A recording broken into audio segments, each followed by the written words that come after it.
அல்லேலூயா. இந்த நேரத்திலும் நம்ம ஆண்டுடைய வார்த்தைகளுக்கு நேராக நம்முடைய கவனத்தை நம்ம திருப்பலாம். இந்த ஊழியத்தை ஆண்டவர் நேசிக்கிறார். ஆமேன். இந்த ஊழியம் என்பது ஒரு தனிப்பட்ட ஒரு மனிதன் ஸ்தாபிக்கிற ஒரு ஊழியம் அல்ல. தனிப்பட்ட ஒரு மனிதனுக்கு இது சொந்தமும் அல்ல. நம்ம ஒரு ஸ்தாபனத்தில் இருக்கிறதுனால இந்த எப்பயுமே சொல்கிறது உண்டு, பாஸ்டர் ஜான் இருந்தாலும் இல்லைனாலும் கிச்சிப்பாளையத்தில் ஆரம்பித்த ஊழியம் அது கடைசி வரைக்கும் இயேசு வர வரைக்கும் நடக்கும். எங்கள் அரிசிப்பாளையத்தில் ஆரம்பித்த ஊழியம் இயேசு வர வரைக்கும் நடக்கும். நான் ஒருவேளை இல்லைன்னா இன்னொரு நபர் வந்து அந்த ஊழியத்தை என்ன செய்வாங்க. நான் எதுக்கு இதை சொல்ல வரேன்னா, நிறைய பேர் நீங்கள் என்ன நினைக்கிறீங்கன்னா, இது பாஸ்டர் தானே, பாஸ்டர் வேலை ஊழியம் பார்க்குறது, நம்ம வேலை சபை அட்டன் பண்ணுறது. நம்ம ஞாயிற்றுக்கிழமை ஒரு நாள் அவருக்காக போயிட்டு அவர் மனசு கஷ்டப்படக்கூடாதுன்னு சொல்லி உக்காந்துட்டு வந்துடணும். ஊழியெல்லாம் யார் வேலை? பாஸ்டர் வேலை. அது அவர் தான் செய்யணும் அப்படின்ற மாதிரி தான் எனக்கு தெரியுது. ஏன்னா போன வாரம் ஒரு 3 நாட்கள் தண்ணீரில் கடந்து வந்தோம்ன்ற பாட்டு மாதிரி. அதனால் நம்ம விசுவாசிகள் ஒரு தரிசனத்தோடு என்ன செய்யணும், ஆண்டவர் ஒரு பாரத்தோடு எங்களை இங்கே அனுப்புனார். உங்களெல்லாம் எதுக்கு தந்திருக்கிறாருன்னா, வாரமானால் வந்து கை தட்டிட்டு காணிக்கை போட்டுட்டு போகிறதுக்காக அனுப்பலை. நம்ம எல்லாரும் ஒன்றா சேர்ந்து இந்த சமுதாயத்துக்கு இயேசுவை சொல்லணும். மெய்ப்பர்கள் எல்லாரும் அவரை குறித்து என்ன பண்ணாங்களா, பிரசித்தம் பண்ணினார்கள். ஏதோ வந்தோம் போனோன்னு இருந்தோன்னா இன்னும் 2000 வருஷம் ஆனாலும் இயேசுவும் வரமாட்டார், தேசமும் ரட்சிக்கப்படாது. அப்புறம் நம்ம போகிறப்ப கேட்பார், நான் உனக்கு சொன்னனே செஞ்சியா அப்படின்வார். அதனால் நம்ம எல்லாரும் இணைந்து செய்யக்கூடிய ஒரு வேலை தான் சபையின் வேலை, ஊழியத்தினுடைய வேலை. ஆகவே இப்படிப்பட்ட நெருக்கடியான காலங்களில் நாங்கள் சோர்ந்து போகாமல் இருக்கிறதுக்கு ஆண்டவர் அவருடைய பிள்ளைகளை எழுப்பி எங்களை உற்சாகப்படுத்துகிறார். அதில் தகப்பன் ஸ்தானத்தில் இருந்து ஒவ்வொரு வருடம் மாத்திரமல்ல, ஒரு மாதமும் பல நேரங்களில் சோர்ந்து போயிருக்கிற நேரங்களில் கரெக்டாக ஐயா ஃபோன் பண்ணுவாங்க. அந்த நேரத்தில் அவர்களோடு கூட பல ஆலோசனைகளை கேட்பதற்கும் உற்சாகப்படுத்துவதற்கும் ஐயா ராஜ்குமார் என்கிறதான ஒரு ஐயாவின் மூலமாக, அருமையான ஐயா பல வருடங்களுக்கு முன்பாக அறிமுகமானாங்க. ஊழியத்தை பார்த்து அவங்க இன்னைக்கு வரைக்கும் தொடர்ந்து நம்முடைய சபையை நேசித்து ஒவ்வொரு வருஷமும் அவர்கள் வைத்திருக்கிற ஜபக்குழுவின் மூலமாக இங்கு வந்திருக்கிற நமக்கு, நம்முடைய சபையாருக்கு வெகுமதிகளை கொடுக்கறது மாத்திரமல்ல, அதோடு அவங்க நிப்பாட்டிக்கிறவங்கள நம்மளை நேசித்து விசாரித்து ஊழியத்தின் காரியங்கள் இன்னும் எப்படிலாம் பண்ணலாம் அப்படின்னு சொல்லி வருடத்தின் இடைவேளையிலையும் வருவாங்க. அவங்க ரொம்ப பிஸியான ஆள், அவங்க சாதாரணமான ஆள் கிடையாது. பெரிய பெரிய ஆட்களோடு கூட தொடர்புடையவர்களாக இருந்தாலும் நம்மை நேசிக்கிறதுனால அவர்கள் நம்ம மத்தியில் வந்திருக்கிறாங்க. ரூபனையா அவங்களுடைய குடும்பத்தார் வந்திருக்கிறாங்க, அவங்களோட தொரபுர வந்திருக்காங்க. நம்ம கரங்களை தட்டி தொடர்ந்து மீதியான நேரத்தை ஐயாவின் கரத்தில் கொடு.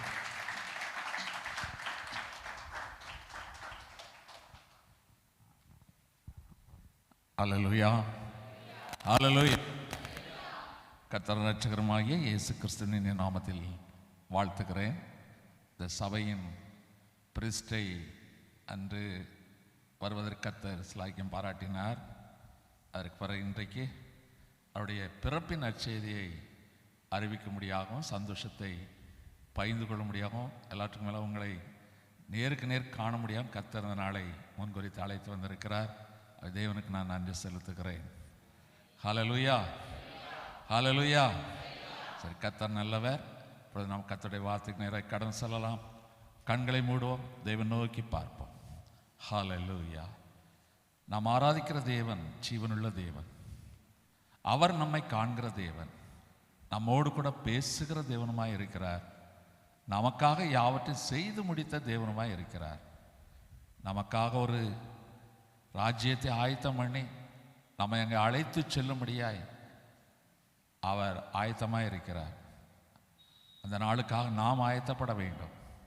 பாவமக்கு ஸ்தோத்திரம், ஸ்தோத்திரம், ஸ்தோத்திரம். வல்லவரே மக்கு ஸ்தோத்திரம். அப்பா, இந்த சேலம் பகுதியில் ஒரு சிறு கூட்டமாய் எங்களை தெரிந்து கொண்டீரே, அதற்காய் ஸ்தோத்திரம். எங்களை உடைய சொந்த ஜனமாய் நீர் மாற்றினீரே, அதற்காக ஸ்தோத்திரம். அற்பமாய் சொற்பமாய் காணப்பட்டாலும் நாங்கள் ஆராதிக்கிற தேவன் சர்வ வல்லமையுள்ள பெரிய தேவன். அவர் ஆபிரகாமுக்கு தேவனாயிருந்தார், ஈசாக்குக்கு தேவனாயிருந்தார், யாக்கோபுக்கு தேவனாயிருந்தார். இன்றைக்கு எங்களுடைய தேவனுமாய் இருக்கிறீர். அதற்காய் ஸ்தோத்திரம், ஸ்தோத்திரம், ஸ்தோத்திரம் அப்பா. அந்த பிள்ளைகளோடு கூட நீர் பேசினீர். ஆபிரகாமோடு, ஈசாக்கோடு, யாக்கோபோடு நீர் பேசி அவர்களை வெற்றி சிறக்க செய்தீர். அதே தேவன் இன்னைக்கு எங்களோடு கூட பேசி எங்களையும் வாழ்க்கையில் வெற்றி பெற செய்வீராக. எங்களை தாழ்த்துக்கிறோம், இந்த கரங்களை ஒப்பு கொடுக்கிறோம்.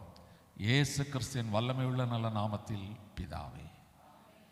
லூக்கா எழுதின சுவிசேஷம் 24ஆம் அதிகாரம் 44ஆம் வசனத்தை வாசிக்க கேட்கலாம். லூக்கா எழுதின சுவிசேஷம் 24ஆம் அதிகாரம் 44ஆம் வசனம். அவர்களை நோக்கி,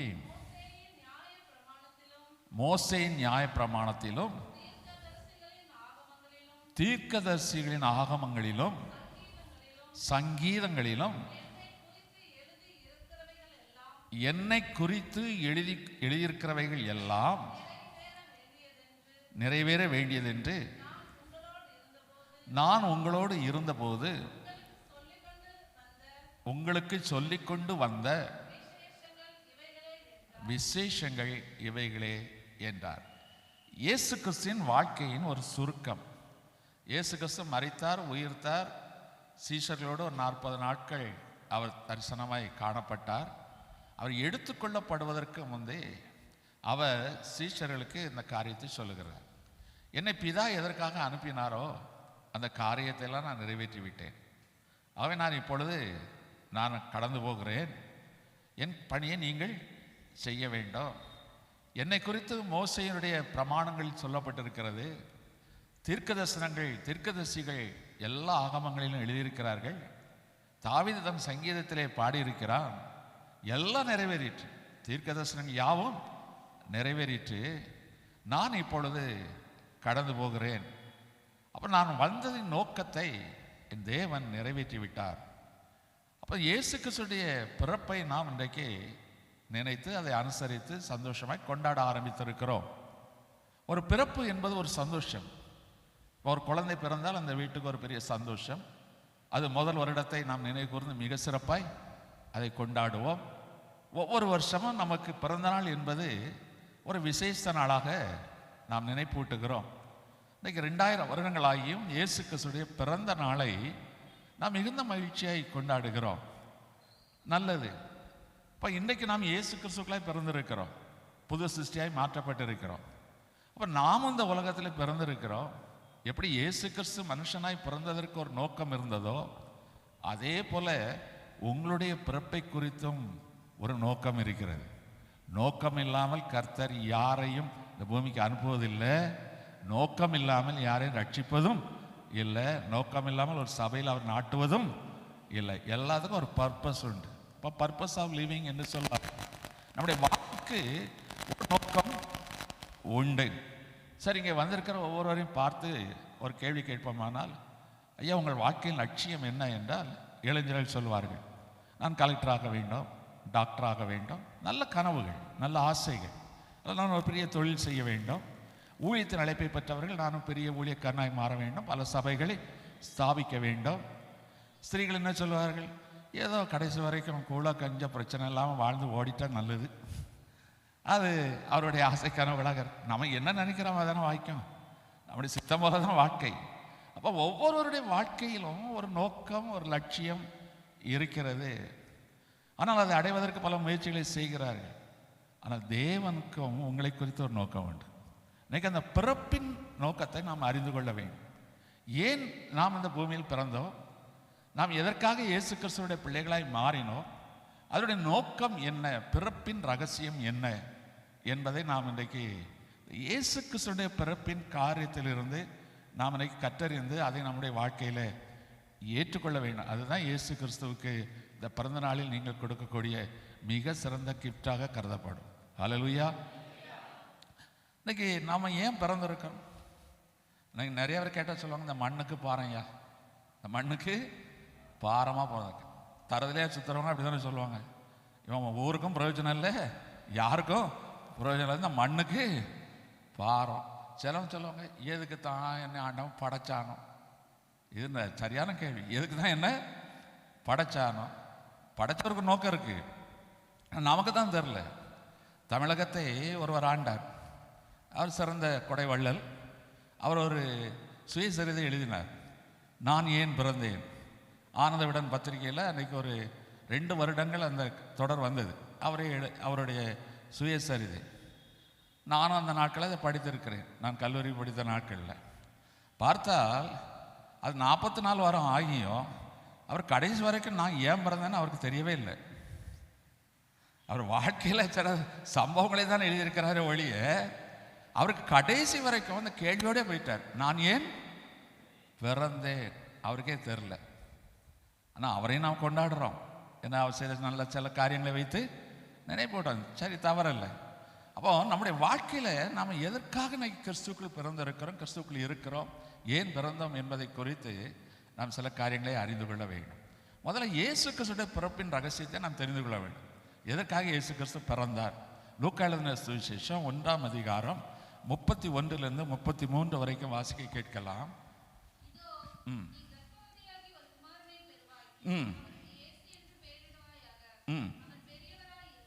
அவர் பெரியவராய், அவர் வயசு 30 தான் வாழ்ந்தார், 33 வயசு தான் வாழ்ந்தார்.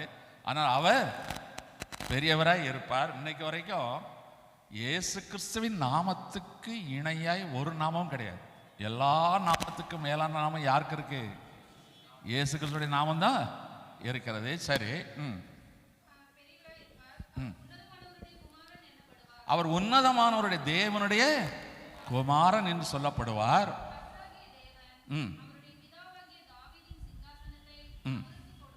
தாவீதின் சிங்காசனத்தை அவருக்கு கொடுப்பார். அது உண்மை. இன்றைக்கு வரைக்கும் தாவீதின் சிங்காசனம் இஸ்ரவேலில் இருக்கிறது. இஸ்ரவேலில் பிரதமர் உட்கார்ற சீட்டுக்கு பிறகு த்ரோன் ஆஃப் கிங் டேவிட், அது சிட்டி ஆஃப் டேவிட்னு தான் அழைக்கப்படும். நாம தான் எருசலேம்னு சொல்லுவோம், அவங்க சிட்டி ஆஃப் டேவிட்னு தான் சொல்லுவார்கள். அது தாவீதின் நகரம். பைபிள் அப்படி தானே இருக்கும், தாவீதின் நகரம். இன்றைக்கு வரைக்கும் அந்த சிங்காசனம் இன்னைக்கு இயேசு கிறிஸ்துக்காக வெறுமையாய் காத்து கொண்டிருக்கிறது. சரி, அவர் யாக்கோபின் குடும்பத்தாரை என்றென்றைக்கும் அரசாளுவார். அவருடைய ராஜ்யத்துக்கு முடிவிராது என்றான். அவருடைய ராஜ்யத்திற்கு முடிவிராது. ஓட்டு போட்ட இடத்தை 5வது வருஷம் வெட்டு வச்சிருவான். சர்வாதிகாரியா இருந்தா 10வது வருஷம் கூட இருக்கணும் வெட்டி கொண்டு வருவான். இன்னைக்கு அதான் நடக்கு. ஆட்சி யாராவது நிலைச்சிருக்குமா? கம்யூனிஸ்ட் நாடுகள் இருந்தது, ஒரு குறிப்பிட்ட காலம் வந்த பிறகு ஆட்சி மாற்றம். இந்தியாவில் ஒரு ஆட்சி, நான் சுதந்திரம் பெற்ற கட்சி தான் இருந்தது. ஆனால் மாற்றங்கள் வரத்தான் செய்தது, அதுதான் இயற்கை. ஆனால் இயேசு கிறிஸ்துவின் ராஜ்யத்திற்கு முடிவே கிடையாது. எவர் லாஸ்டிங், எப்பொழுதும் அது நிலைத்திருக்கும். ஹல்லேலூயா. தொடர்ந்து அதற்கு மரியாள் அப்போ அவருடைய ராஜ்யத்திற்கு இன்னைக்கு அப்போ இயேசு கிறிஸ்துடைய பிறப்பு இப்படி. அவர் தான் இந்த உலகத்தை ஆளுகிறவர். அவருடைய சிங்காசனத்துக்கு முடிவே கிடையாது. அவர் மற்றவர்களை போல அல்ல, அவர் தேவனுடைய குமாரன், எல்லாரிலும் பெரியவர். எவ்வளோ அழகாய் காரியங்கள் வெளிப்படுத்தப்பட்டிருக்கிறது. அப்போ இயேசு கிறிஸ்துடைய வாழ்க்கையில் இது மிக சிறந்த. இன்னொன்று 2:14, லூக்கா 2:14 வாசிங்க. உன்னதத்தில் இருக்கிற தேவனுக்கு மகிமையும் பூமியிலே சமாதானமும் மனுஷர் மேல் பிரியமும் உண்டாவதாக என்று சொல்லி தேவனை துதித்தார்கள். பிறப்புல தேவனுக்கு மகிமை, பூமியில சமாதானம், மனுஷருக்குள் அன்பு, ஐக்கியம். நீங்க யாரோ நான் யாரோ? என் ஊர் என்னன்னு தெரியுமா? தெரியாது. என் பெயர் கூட நிறைய பேருக்கு தெரியாது. நான் என்ன இனத்தா, என்ன மொழி, எதுவுமே தெரியும். நீங்கள் யாருன்னு தெரியாது. நீங்கள் எனக்கு மச்சானா மாப்பிள்ளையா, அல்ல என்ன அக்காவை கொடுத்துருக்கா, தங்கச்சி பொண்ணு எடுத்திருக்கானா, எதை எடுத்துருக்கு? கொஞ்சம் யோசிச்சு பாருங்க. நமக்குள்ள ஏதாவது ஒரு உறவு இருக்கா? ஆனால் நான் உங்களை தேடி ஏன் வந்திருக்கேன்? அதாவது பாஸ்டர் எனக்கு என்ன மச்சனா மாப்பிள்ளையா? கொஞ்சம் யோசிச்சு பாருங்க. எனக்கு அவருக்கு எந்த ரத்த சம்பந்தமும் கிடையாது. ஆனால் நேசித்து ஏன் வருகிறோம்? அந்த பிரியம். கர்த்தருடைய பிள்ளைகள் இயேசு கிறிஸ்துவின் ரத்தத்தால் கழுவப்படும் போது சகோதரனும் சகோதரியுமாயிருக்கிறார்கள். இது யாரால வந்தது? இயேசு கிறிஸ்துவால வந்தது. ஜாதி, மதம், இனம், மொழி, மார்க்கம் எல்லாத்துக்கும் அப்பாற்பட்டு இன்னைக்கு நம்ம ஒன்றா இருக்கிறோமே, ஒன்றா அவருடைய ரத்தத்திலும் சரீரத்திலும் பங்கு கொள்ளுகிறோமே. இந்த சகோதரத்துவத்தை யாரால் கொடுக்க முடிந்தது? உலகத்தில் பெரியார் ஒருத்தர் இருந்தார். அவரும் எவ்வளோ போராடி பார்த்தாரு. 1000 பெரியார் வந்தாலும் இன்னும் முடியலன்னா ஏக்கத்தோடு இருக்கிறாங்க. ஆனால் நம்ம பெரியவர் எல்லாத்தையும் செய்து போயிட்டார. நம்ம பெரியவர் எல்லாத்தையும் செய்து போயிட்டார்ல. பீகாருக்கு போனாலும் பிரதருங்கிறான், நம்மளை சகோதரங்கிறான். ஆனால் நமக்கு அவனுக்கும் பிரச்சனை வருது. ஆனால் அவன் நம்மளை கர்த்தருடைய பிள்ளை நம்மளை சகோதரங்கிறான். பாய்ஸான்னு போனாலும் அவனும் நம்மளை பாய் பாய் தான் சொல்கிறான், நம்மளை பாயின்னு தான் சொல்கிறான். கொஞ்சம் யோசிச்சு பாருங்க. அப்போ இது எதனால் வந்தது? இயேசு கிறிஸ்துவின் ரத்தத்தினால் வந்தது. அவர் தான் இன்னைக்கு தகப்பனாக இருக்கிறார். அவருடைய பிள்ளைகளாகிய நீங்களும் நானும் இன்னைக்கு சகோதர சகோதரியுமாய் இருக்கிறோம். இயேசு கிறிஸ்து நினைத்தது நடக்குதா? அப்போ இயேசு கிறிஸ்துடைய வாழ்க்கையில் அவரை பிறப்பிக்கு ஒரு நோக்கம் உண்டு. உலகத்துக்கு சமாதானம், மனித குலத்துக்குள் அன்பு, ஐக்கியம், நம்முடைய வாழ்க்கையினால நம்மை படைத்த தேவனுக்கு மகிமை சேர்க்க வேண்டும்.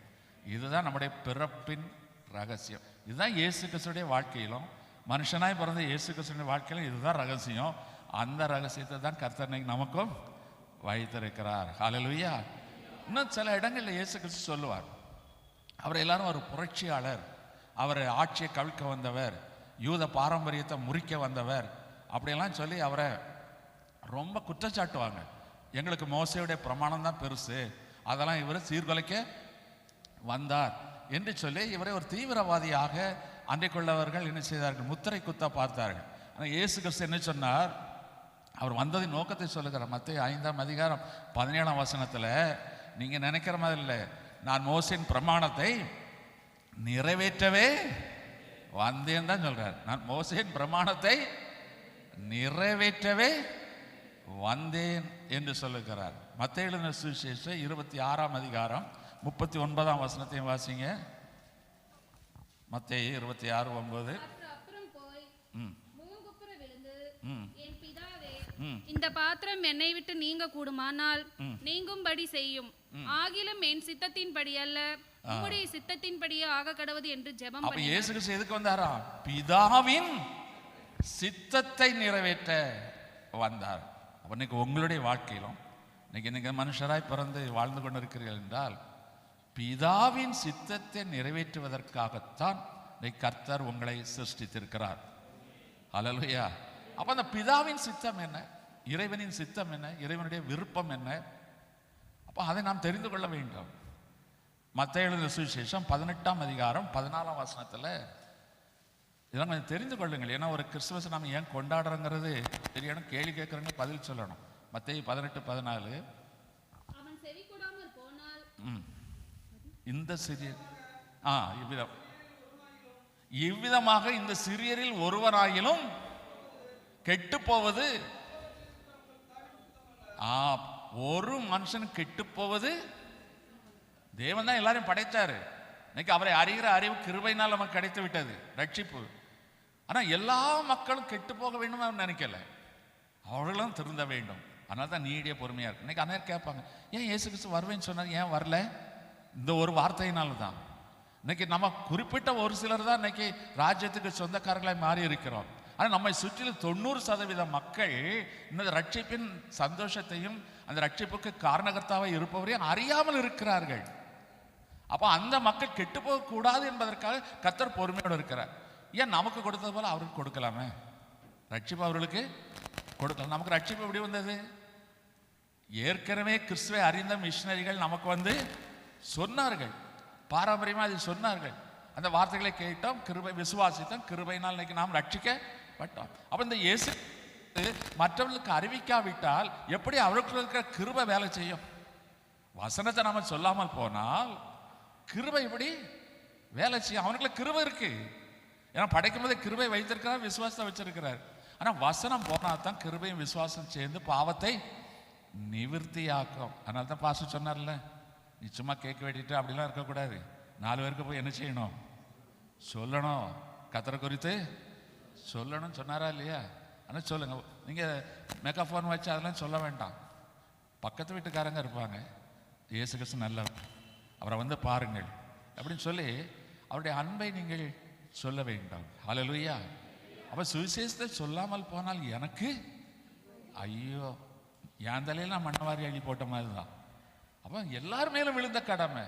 ஏதோ தெரிந்து கொள்ளப்பட்ட ஊழியக்காரர்களுக்கு சுவிசேஷர்களுக்கு மாத்திரமல்ல, ரட்சிக்கப்பட்ட ஒவ்வொருவருக்கும். ஏன்னா இது பிதாவின் சித்தம். நீங்க அதுக்காக தான் ரட்சிக்கப்பட்டிருக்கிறீர்கள். அதனால தான் சபையில நாட்டப்பட்டிருக்கிறீர்கள். ஹல்லேலூயா. டிஎல் மூடின்னு ஒரு பெரிய தேவ மனுஷர் இருந்தார். உலகத்திலேயே அவருக்கு வர்ற மாதிரி கூட்டம் யாருக்கும் வராது. இன்றைக்கு விஞ்ஞான சாதனங்கள் இருக்கிறது, விளம்பர யுக்திகள் இருக்கிறது.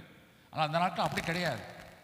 இப்படி ஒரு இடத்துக்கு பிரசங்கத்துக்கு வருகிறார் என்றால் அது வாய்ச்சொல் வழியாக கேள்விப்பட்டு மக்கள் காத்து கிடப்பார்கள்.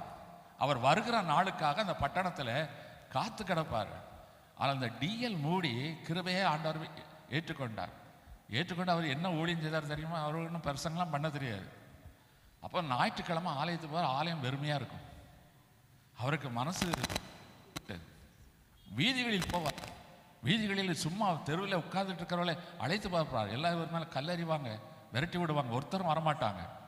அப்போ அப்படியே போகும்போது சிறு பிள்ளைகள் தெருக்களை விளையாடி கொண்டு பொழுதுபோக்கி கொண்டு இருந்த பிள்ளைகளை இந்த கையில் ஒன்று அந்த கையில் ஒன்று பிடிச்சு இழுத்து தரன்னு இழுத்து சர்ச்சைக்கு விட்டு வருவார். இதுதான் அவருடைய ஒளி. சின்ன பிள்ளைகளுக்கு என்ன தெரியும்? ஆனால் அந்த காரியத்தை அவர் செய்தார். கர்த்தர் அவரை உயர்த்தினார். ஹல்லேலூயா. அவருடைய பிரசங்கத்தை கேட்கறதுக்கு மக்கள் ஆவலாக காத்து கொண்டு இருந்தார்கள். இது ஒரு சின்ன காரியம், இதைத்தான் நம்ம செய்யணும். ஐயா, நீ ஆண்டவர்கிட்ட வந்து பாரு.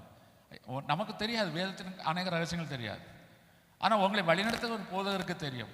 எங்களை போல ஊழியக்காரர்களுக்கு சில காரியங்கள் தெரியலாம். அப்போ நீங்கள் அழைத்து வருகிறவர்களாக இருக்க வேண்டும். வந்து பாருங்கள், வந்து பாருங்கள் என்று சொல்லி அழைக்க வேண்டும். இதைத்தான் ஆண்டவர் எதிர்பார்க்கிறார். ஹல்லேலூயா. நீங்கள் அதை கட்டாயம் செய்யணும். செய்தால் தான் இது இயேசு கிறிஸ்து ஒரு கிஃப்ட் கொடுக்குற மாதிரி. அவருக்கு இதுதான் ரொம்ப ரொம்ப பிடிக்கும். அதனால தான் அவர் பொறுமையோடு காத்துக்க. நமக்கு ஒரு ரட்சிப்பை கிடைத்தது, அதேபோல் மற்றவர்களுக்கும் கிடைப்பதற்கு நீங்கள் வழி செய்ய. எல்லா மனுஷனும் ரட்சிக்கப்பட வேண்டும் என்பதே தேவனுடைய சித்தம். இன்னொரு சித்தம் 1 தெசலோனிக்கேயர் 4:3 நான் பரிசுத்தர், நீயும் பரிசுத்தமா இருக்கு. அதுதான் என்னுடைய விருப்பம்பா. நான் பரிசுத்தம், ஆனா நீ அசுத்தமா இருக்கிறியே, இருக்கக்கூடாது. என்னை போல யாராவது சொல்லுவாங்களா? தெய்வம் எப்பவுமே மனுஷனை கற்பகரத்தை விட்டு வெளியே தள்ளிதான் நிற்க சொல்லும். அதான் உலகத்தில் அதான் நீதி. ஆனா நம்ம தெய்வம் எப்படி சொல்றாரு? நீ வா, வந்து என்ன போல மாறு, நீ என்ன போல தெய்வமா மாறு. எந்த தெய்வமா சொல்லுமா? நீ மனுஷனாரு, பக்தியாரு, பக்தனாரு, மொட்டையடி பட்டையடி, எனக்கு துட்டை மட்டும் போட்டு கிடா விட்டு, இன்னைக்கு அப்படிதானே சொல்லுது. ஆனா நம்ம தெய்வம் என்ன சொல்றாரு? நான் பரிசுத்தம்பா, நீயும் பரிசுத்தமா இருக்கணும். பரிசுத்தம் என்பது தெய்வீக சாயல், தெய்வத்துக்குரிய கேரக்டர். அப்ப நம்மளையும் மனுஷனா இருக்கிற உங்களையும் என்னையும் தெய்வத்துக்கு ஒப்பாக மாற்ற என் தெய்வம் விரும்புகிறார். அதுக்காக இயேசு கிறிஸ்துவை கொடுத்தார். ஹல்லேலூயா. அப்போ தேவனுடைய சித்தம் என்னது? எல்லா மனுஷரும் ரட்சிக்கப்பட வேண்டும். நாம் எல்லாரையும் அவரை போல பரிசுத்தமாய் இருக்க வேண்டும். இதற்காகத்தான் தேவன் தன்னுடைய குமாரனாகிய இயேசு கிறிஸ்துவை இந்த பூமிக்கு அனுப்பினார். இன்னைக்கு இயேசு கிறிஸ்துவால் அன்றி ரட்சிப்பு யாருக்கும் கிடையாது.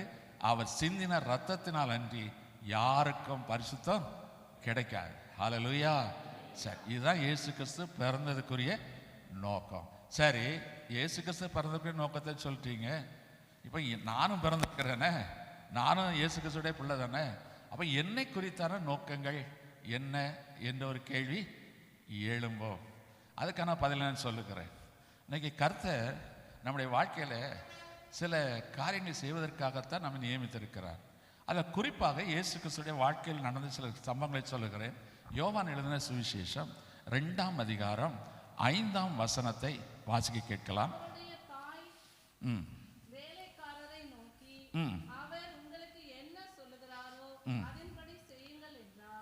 அவர் உங்களுக்கு என்ன சொல்லுகிறாரோ அதன்படி செய்யுங்கள்.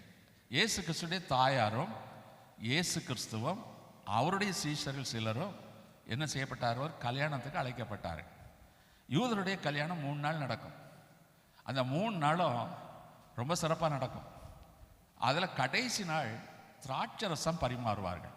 நமக்கு எப்படி பிரியாணி மட்டன் சிக்கன் ஃபேமஸோ அதே மாதிரி யூதருடைய கல்யாணத்தில் திராட்சரசம் கொடுக்கணும். திராட்சரசம்னா அவர்களே தோட்டத்திலேருந்து பறித்து அதை புளிப்பில்லாமல் அதை இதாக்கி கச்சாடிகள் வைத்து அதை என்ன செய்யணும், பரிமாறணும். திராட்சரசம் இல்லைன்னா அவர்கள் முறுமுறுப்பார்கள், குறை சொல்லுவார்கள். அப்படி ஒரு கல்யாணத்துக்கு போயிருக்கிறாங்க. திராட்சரசம் குறைந்து போய்விட்டது. அந்த வேலைக்காரர்கள், சமையல்காரர்கள் மரியாள் இடத்துல வந்து கேட்குறாங்க, இதுக்கு என்ன சம்பந்தம்? மரியாள் என்ன ஹோல்சேல் பிஸ்னஸ் பண்ணாங்களா அல்லது ஏதாவது இது பழக்கடை ஜூஸ் கடை வச்சுருந்தாங்களா? ஆனால் மரியாள்கிட்ட வந்து கேட்குறாங்க. மரியாள் சொல்லுகிறார்கள், அவர் உங்களுக்கு யாரு? என் மூத்த குமாரன் இயேசு கிறிஸ்து என்ன சொல்லுகிறாரோ அதன்படி செய். இதை வைத்து பார்க்கும் பொழுது அந்த குடும்பத்துக்கு இவர் தான் தலைவராக இருந்திருக்கிறார். ஏன்னா மரியாளுடைய கணவர் யோசேப்பு மரித்து விட்டார். இயேசு கிறிஸ்து பரிசுத்தாவியில் பிறந்தவர். ஆனால் மரியாளுக்கும் யோசேப்புக்கும் பிறந்தவர் 5 பேர் இருக்கிறாங்க, சகோதர சகோதரிகள் உண்டு. அப்போ தச்சு தொழில் செய்து பிழைத்து வந்த அந்த குடும்பம், அவர் மரித்து விட்டார்.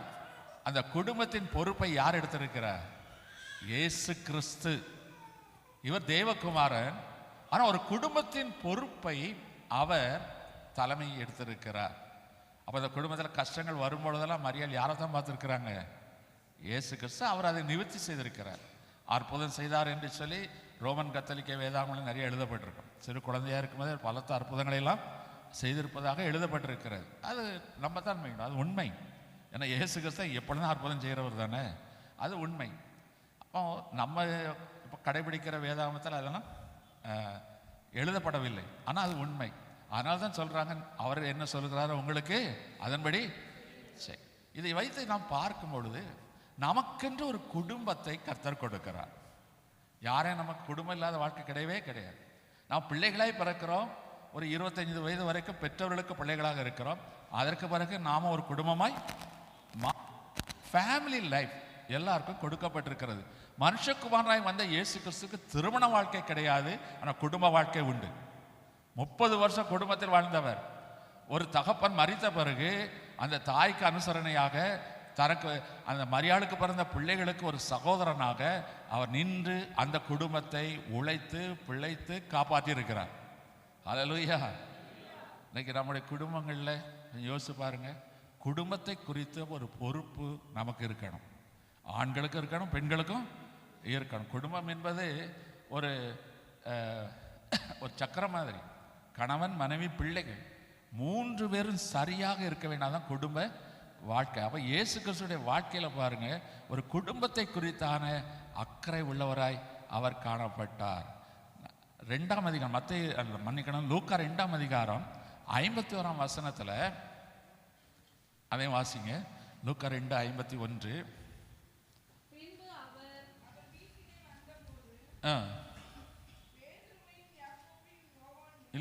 லூக்கா 2:51.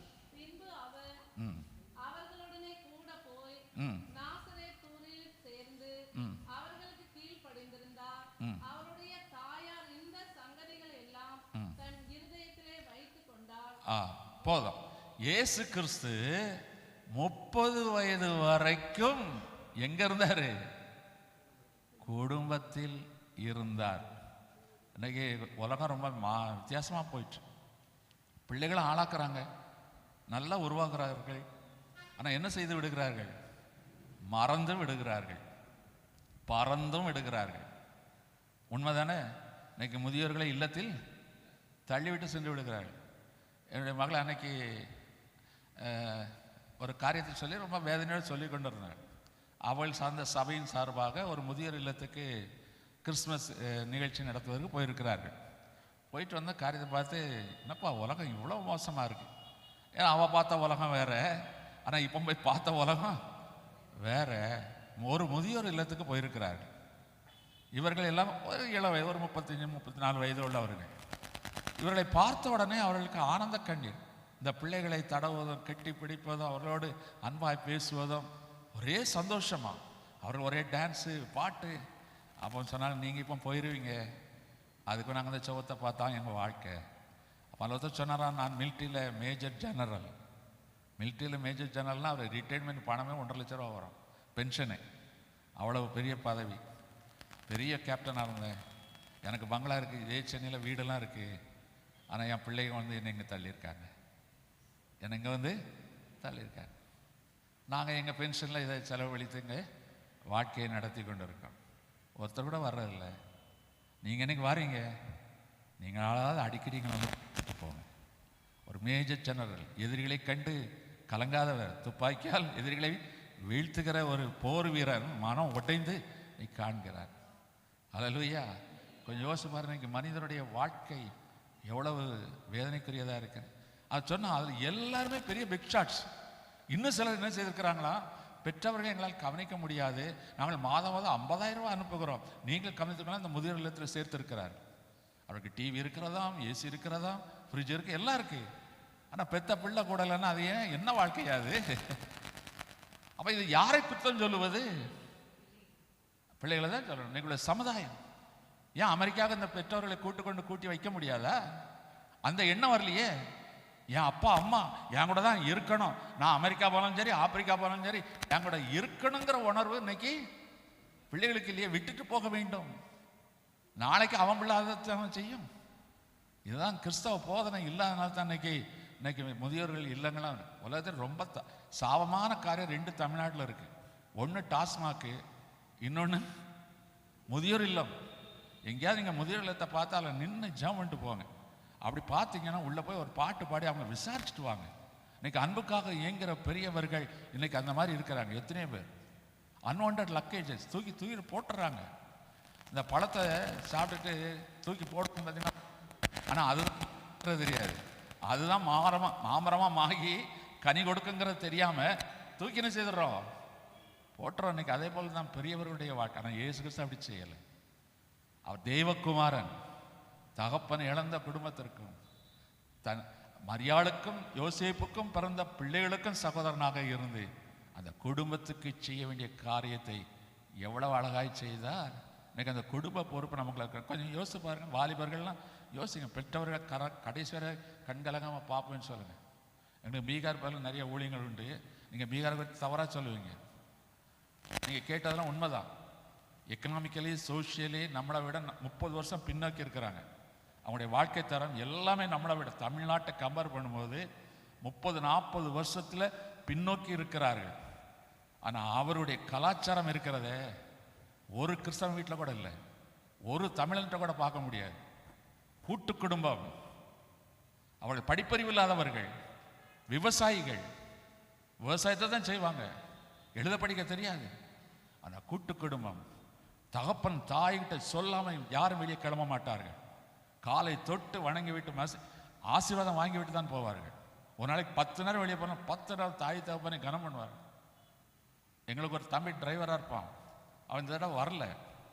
கேட்டால் அந்த மிஷினை சொல்கிறாரு, அண்ணே அவங்க அப்பாவுக்கு சோகம் இல்லை, ஆஸ்பத்திரியில் சேர்த்துருக்குறாங்க, அவனால் வேலையை விட்டுட்டு அவன் ஆஸ்பத்திரியிலே இருக்கிறானே. இந்த ஊரில் தாய் தகப்பனை அப்படி பராமரிப்பாங்க. ஆனால் எல்லா கெட்ட பழக்கம்லாம் இருக்கும், ஆனால் தாய் தகப்பனை அப்படி நேசிக்கிறார். அது மாத்திரம் மூத்த சகோதரன் மூத்த மருமகளுக்கு அங்கே அவ்வளோ ஒரு ராயல் மரியாதை. ஏதாவது மூத்த மருமகளாக போனால் பீகார் கல்யாணம் கட்டிட்டு போங்க. அந்த ஊரில் மூத்த மருமகளுக்கு அப்படி ஒரு ராஜ மரியாதை. மூத்த மகனுக்கு தகப்பன் மூத்த மாட்டை எதுவும் சொல்லாமல் செய்ய மாட்டார். இல்லை 5 அண்ணன் தம்பி இருந்தாங்கன்னா அவங்க சம்பாதிக்கிற பணத்தை மூத்த அண்ணன்கிட்ட தான் கொடுக்க சொல்லுவாராம் தகப்பன். அவர் தான் வரவு செலவு பார்க்க வேண்டும்.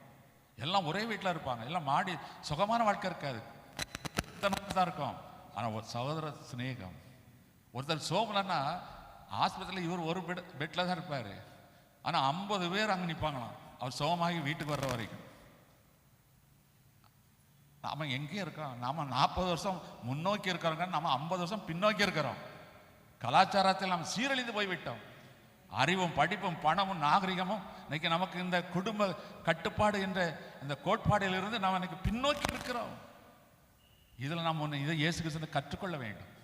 அவர் இயேசு கிறிஸ்து நம்ம இன்னைக்கு ஒரு புது சிஷ்யா வைத்திருக்கிறார் என்றால் உங்கள் சொந்த குடும்பத்தை குறித்து ஜாக்கிரதையா இருங்க, அன்பு செலுத்துங்க, பெற்றவர்களை கனப்படுத்துங்க, கீழ்ப்படிந்திருங்கள்.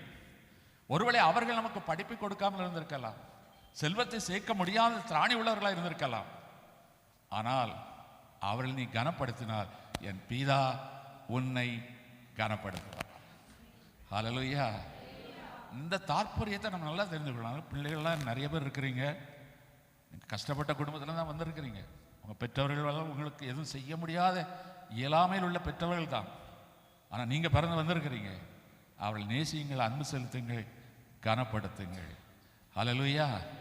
தமிழை சொல்ல தாய் சிறந்ததொரு. ஆனால் நான் சொல்கிறேன், இயேசு கிறிஸ்து கற்றுக் கொடுத்த இந்த பாடம் தான் நமக்கு சிறப்பான ஒரு பெரிய பாடம். யோவான் எழுதின சுவிசேஷம் 19ஆம் அதிகாரம் 26, 27 குறித்து கொள்ளுங்கள். இயேசு கிறிஸ்து இப்போ சிலுவையில் தொங்குகிறார். சிலுவையில் தொங்கும்போது அவள் தாய் பெற்ற வயிறா அல்லவா, அவள் தூரத்துலேருந்து அழுது கொண்டு இருக்கிறாள். அவளோடு சேர்ந்து அநேக ஸ்திரீகள் அழுகிறார்கள். அப்போது இவர் பார்க்கிறார், அந்த வேதனைகளையும் என்ன சொல்கிறார் தெரியுமா? தனக்கு அன்பான சீஷனை பார்த்து, எப்பா என் தாய் ஒரு அனாதையாக இருக்கக்கூடாது, நீ அவளுக்கு மகனாய் இரு. இந்த யோவானுக்கு தாய் தப்பம் கிடையாது, அவனும் ஒரு ஆர்ஃபன் தான், சகோதரர்கள் உண்டு. அப்போ அவனை பார்த்து, நீ அவளுக்கு அவள் தான் உனக்கு தாய். எவ்வளோ ஒரு பொறுப்பான ஒரு வார்த்தை. அந்த வலிகளிலும் வேதனைகளிலும் கூட தன் தாய்க்கு செய்ய வேண்டிய ஒரு கடமையை அவர் செய்தார் என்றால் அதுதான் இன்னைக்கு இயேசு கிறிஸ்து பெரியவர். இன்னைக்கு மனிதனுடைய வாழ்க்கையை பாருங்க. எனக்கு தெரிஞ்ச ஒரு சகோதரர், நல்ல வயதானவர், அவர் ஏர்ஃபோர்ஸில் இருந்தார், தாம்பரத்தில், கிறிஸ்தவர் தான், ரிட்டையர் ஆகிட்டார். அவர் பிள்ளைகளை நல்லா படிக்க வைத்தார். மிலிட்ரிக்காரங்க எப்படி இருப்பாங்க? 7 மணி உட்காரணும், நேரத்துக்கு தூங்கணும், அந்த மாதிரி டிசிப்ளின் நல்லா வளர்த்தாரு. பிள்ளைகள் ஒன்று அமெரிக்கா போயிட்டு ஒன்று இங்கிலாந்து போயாச்சு. இப்போ இவருக்கு 78 வயசு. இப்போ பொழுது போகணுமே, அதனால் ஒரு மிஷினரி ஸ்தாபனத்தில் இவர் அந்த தாம்பரம் பகுதிக்கு ஏஜென்ட்டு, பிரதிநிதி, கோஆர்டினேட்டர். அது எதுக்கு? பெரிய ராஜ ஊழியம் பண்ணுற வேலைலாம் கிடையாது. ஒரு இடம் ஜெபம் பண்ண தெரியாது, ஒரு வேதமும் தெரியாது. சும்மா ஓசி காப்பி குடிக்கிறதுக்கு 4 வீட்டுக்கு போயிட்டு காணிக்கை அவங்க கொடுப்பாங்க, அதை வாங்கி ஒரு ரிசிப்ட் போட்டுக்கிட்டு அவங்ககிட்ட வெட்டி கதை பேசிட்டு வந்துடும். அதில் ஒரு திருப்தி. சுவிசேஷ பணி இப்படியும் செய்யக்கூடாது. அந்த ஆள் இதில் ஒரு பெரிய காம்ப்ரமைஸ். அப்பா ஆண்டவருக்கு பெரிய சரி, ஏதோ ஒரு ஸ்தாபனத்துக்கு ஏதோ பண்ணிட்டார், இது பலம் உள்ள காலத்தில் செய்யணும், 40 வயசில் செய்திருக்கணும். இப்போ கிளறு திட்ட காலத்தில் பஸ்ஸில் ஏற முடியாது, சைக்கிள் ஓட்ட முடியாது, பைக் ஓட்ட முடியாது. இப்போ பொழுதுபோக்குக்காக இதை செய்தார். சரி, ஏதோ ஒரு காரியம் செய்தார். அவர் சீரியஸ் ஆகிட்டார். சீரியஸ் ஆகி ஆஸ்பத்திரியில் சேர்த்துருக்கு. பிள்ளைகளுக்கு தகவல் கொடுத்தோடனே லண்டனில் உள்ள பையன் சொல்லிட்டான், அப்பா செத்த சொல்லுங்க, நான் உடனே பரப்பிட்டுவேன், செத்த உடனே சொல்லுங்க. எவ்வளோ உத்தம புத்திரமா இருங்க. அப்பா செத்தா சொல்லுங்க, நான் வந்துடுறேன். மூத்தவன் எனக்கு சரி நான் வாரேன் அப்படின்னு சொல்லி அவன் பரப்பிட்ட வந்து பல்லாவரத்தில் ஒரு ஸ்டார் ஹோட்டலில் அவர் தங்கிட்டார். ஒரு நாளும் ஆஸ்பத்திரி போகலை. அப்படி போவான், எட்டி பார்ப்பான், வந்துடுவான். அப்பாக்கிட்ட உட்காந்து ஒரு பேசுவோம், ஆசாபாசமாக கையை தடவோம், பேசுவோம், ஏதாவது அதெல்லாம் இல்லை. அவர் ஸ்டார் ஹோட்டலில் உட்காந்து கிளம்பி எப்போ ஜாவோம், எப்போ பிரியாணி போட்டு போகலாங்கிற கணக்குலேயே அவன் உட்காந்துருக்கான்.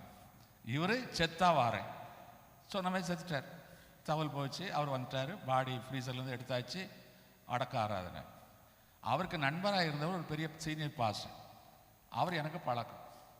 அப்போ நான் வந்து அடக்க ஆராதனைக்கு நான் போயிருக்கிறேன். என்ன பார்த்தேன், பிரதர் வாங்க வாங்க வாங்க வாங்க, சரி அப்படின்னு சொல்லி அவர் தான் நடத்துகிறார். நடத்தி எல்லாம் முடிச்சாச்சு. பார்க்குறவங்களாம் பார்த்துருங்க, மூட போகிறோம். உடனே எல்லோரும் பார்த்தாங்க. மூத்த பையன் வந்தான், அப்படியே விம்மி அழுதான். பாஸ்டர் இப்படியே பார்த்துட்டு எங்கள் அப்பா கண்ணாடியை எனக்கு கொடுங்க அப்படின்னா. இவருக்கு வந்தது கோவம். தான் பாஸ்டர் சும்மாவே கரடு முரடான ஆள், அவர் எவனையும் கேர் பண்ண மாட்டார். அப்படி போனார். கண்ணாடியாக வேணும், அடித்து அடுத்த கண்ணாடி பெட்டியில் ஒன்று வச்சுருவார். அப்பங்காரன் கிடந்தா செத்த பிறகு வரேன் பிடுங்குறேன், நீ ஒரு இதுவும் அப்படியே தவறான ஒரு மாத்திரம் சொல்ல, ஒன்று நீ பிடுங்க வேண்டாம், வாண்டாம், கண்ணாடி வேணுமா, கண்ணாடி அடிச்சு அப்படின்னு ஒன்று நாக்க கடிச்சிட்டு அவன் அதோட கண்ணாடியும் போயிடுச்சு. மூடியாச்சு, எடுத்த பெட்டியில் வச்சாச்சு. அப்புறம் காரில் வரும்போது சொல்கிறார், என்னை மீனவகம் ஸ்டேஷனில் விட்டுறேன்னு சொல்லிட்டு அவர் வந்தார். வரும்போது சொன்னார், இந்த கரெக்டு பயலுக்கும் வேணும். இவன் என்னைக்காவது ஆண்டவர்களை வளர்ந்தானா? பிள்ளைகளை தனக்குன்னு வளர்த்தான், அதான் இப்போ மாறில் பாஞ்சிடுச்சு. இவன் என்னைக்கு ஆண்டவருக்குன்னு வளர்த்தான், என்னம்மா பெரிய ஊழியத்துக்குன்னு சொல்லிட்டு இப்படி வீடு வீடாக போயிட்டு கதை அடிச்சுட்டு வந்தான். இவன் உண்மையான இல்லை, ஏதோ பழக்கத்துக்கு நான் வந்து அவனை அடக்கம் பண்ண வேண்டியதாகி போச்சு. அவன் பிள்ளை செய்தும் சரி, இவன் வளர்த்ததுக்கு தண்டனையும் சரி. பாருங்க, இதில் என்னத்தை சொல்ல முடியும்? பணம் இருக்கு, பதவி இருக்கு, ஒரு மனிதனுடைய வாழ்க்கை இதுதான் வாழ்க்கை. அப்போ இன்னைக்கு அப்படி சீர்கெட்ட ஒரு காலத்தில் நாம் வாழ்ந்து கொண்டு இருக்கிறோம்.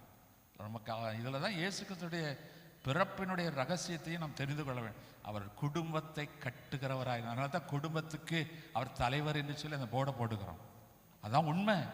இன்னைக்கு அவர் நம்முடைய குடும்பத்தின் தலைவராக இருப்பாரானால் குடும்பத்துக்குள்ள ஒரு சமாதானம் இருக்கு. இன்னைக்கு அண்ணன் தம்பி தானே கோர்ட்டில் போய் நிற்கிறான். இன்னைக்கு வக்கீல்கள்லாம் பிழைக்கிறது எதனால?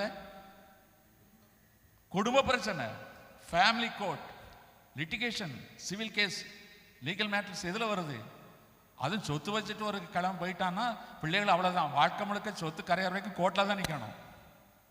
இன்னைக்கு அதான் நடக்கு. இன்னைக்கு வாழ்க்கை கொஞ்சம் யோசிச்சு பாருங்க. அதனால ஒன்றுமே இல்லைங்கிறதுக்கு ரொம்ப சந்தோஷம். நமக்கு பிரச்சனையும் இல்லை, இருக்கிறவங்க தான் பிரச்சனை, இல்லாதவனுக்கு ஜாலி தான். சரி, அது போகட்டும். எனக்கு அருமையானவர்களே, இன்னைக்கு உலகம் இதுதான் மாயமான ஒரு உலகம், போலியான ஒரு உலகம். அதில் நம்ம மெய்யாய் வாழ வேண்டும் என்றால் இந்த குடும்ப உறவுகள் ரொம்ப ரொம்ப முக்கியம்.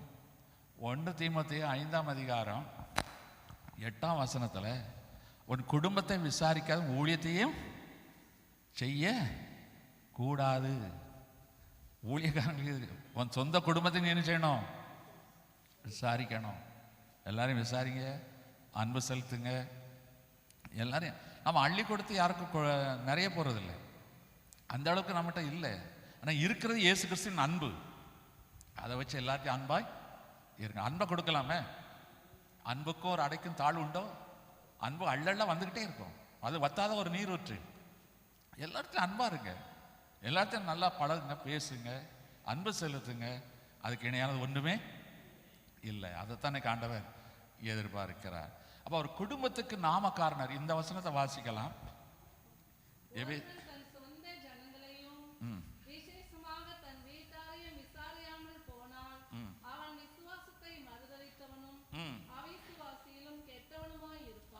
அவிசுவாசத்தில் கெட்டவனுமாய் எபேசியர் 3:14 வாசிங்க.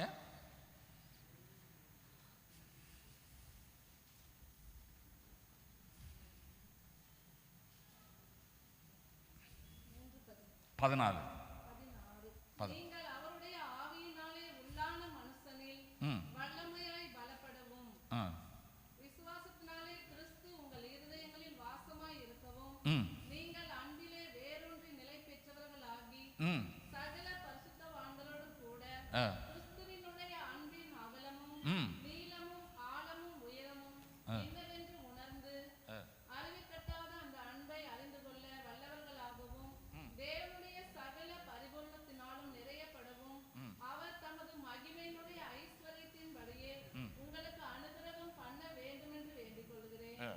குடும்பத்துக்கு நாமக்காரனர். அப்ப நம்ம குடும்பத்துக்கு யாரு? அவர்தான் தலைவர். ஹல்லேலூயா. சரி, அப்ப குடும்பத்தை அன்பனால கெட்டுங்க, எல்லா இடத்துலையும் அன்பா இருங்க. இயேசு கிறிஸ்துவை போல குடும்பத்துக்கு பொறுப்பா இருங்க. பெற்றோர்களை கனப்படுத்துங்க, கீழ்ப்படிந்திருங்க, ஒருவர் சிநேகிங்க, உங்கள் சொந்த சகோதரர்களை விசாரியுங்கள். அவர்கள் கஷ்டப்படும் போது நன்மையானதை செய்யுங்க, அவர்கள் தீமை செய்யாதீர்கள். இதெல்லாம் நிறைய காரியங்கள் சொல்லிக்கொண்டே போகலாம். அப்போ இயேசு கிறிஸ்து பிறந்து குடும்ப உறவை அவர் என்ன செய்தார்?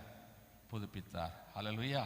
அப்போ இன்னைக்கு இந்த பிறந்த நாளில் நாமளும் ஒரு பொருத்தனை எடுக்கணும். ஆண்டவரே, இனி என் நிமித்தமாய் என் குடும்பம் கட்டப்படும், என் குடும்பத்துக்கு நான் ஒரு ஆசீர்வாதமாய் இருப்பேன். அடுத்ததாக, நாம் வாழ்கிற இந்த சொசைட்டி, நம்ம ஒன்றும் காட்டில் வாழலை, ஒரு சமுதாயத்தில் வாழ்கிறோம். ஒரு சமுதாயத்தின் அமைப்பில் நாம் என்ன செய்திருக்கிறோம்? பங்குள்ளவர்களாக இருக்கிறோம். சொசைட்டி இதுவும் ரொம்ப ரொம்ப ரொம்ப அவசியமான ஒரு காரியம். அப்போ இந்த சமுதாயத்தை குறித்தான காரியங்களை நம்முடைய சிந்தனையில் இருக்கணும். இயேசு கிறிஸ்து யூதருக்காகத்தான் வந்தார், அப்படிதான் அவர் சொல்லுகிறார். ஆனால் அவர் என்ன செய்தார் தெரியுமா? அப்போஸ்தலர் 10:38 அவர் நன்மை செய்கிறவராக சுற்றி தெரிந்தார். நன்மை எல்லாரும் தானே செய்தார். கலிலேயருக்கு செய்தார், சமாரியருக்கு செய்தார், எல்லாருக்கும் செய்தார்.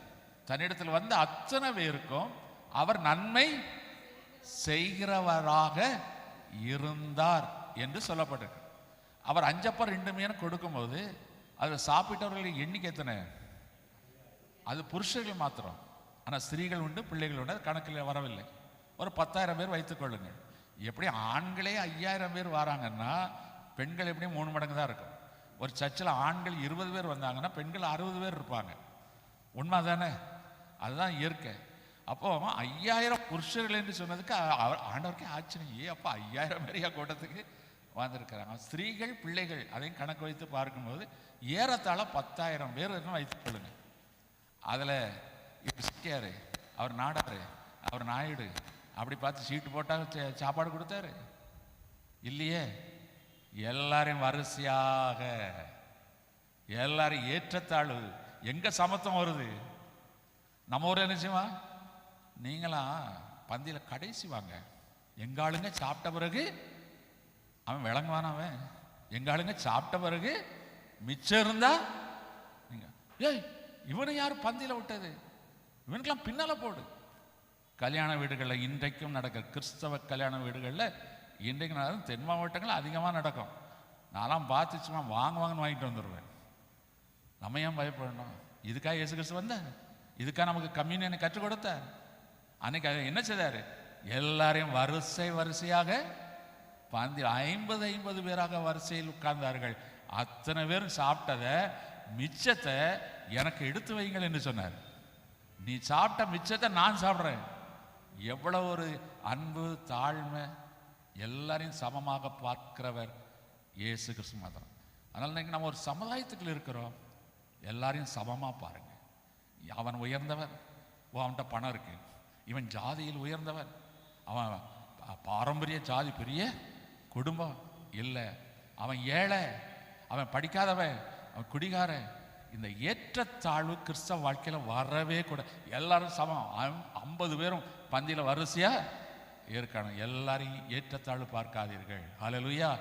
சரி, இது அதில் வந்து நம் சின்ன காரியங்கள் கற்றுக்கொள்ள வேண்டிய பாடங்கள். இதெல்லாம் நம்ம கற்றுக்கொள்ளாதனால தான் இன்னைக்கு நம்முடைய வாழ்க்கையில் நிறைவான ஒரு நன்மை பெற்றுக்கொள்ள முடியாமல் இருக்கிறது.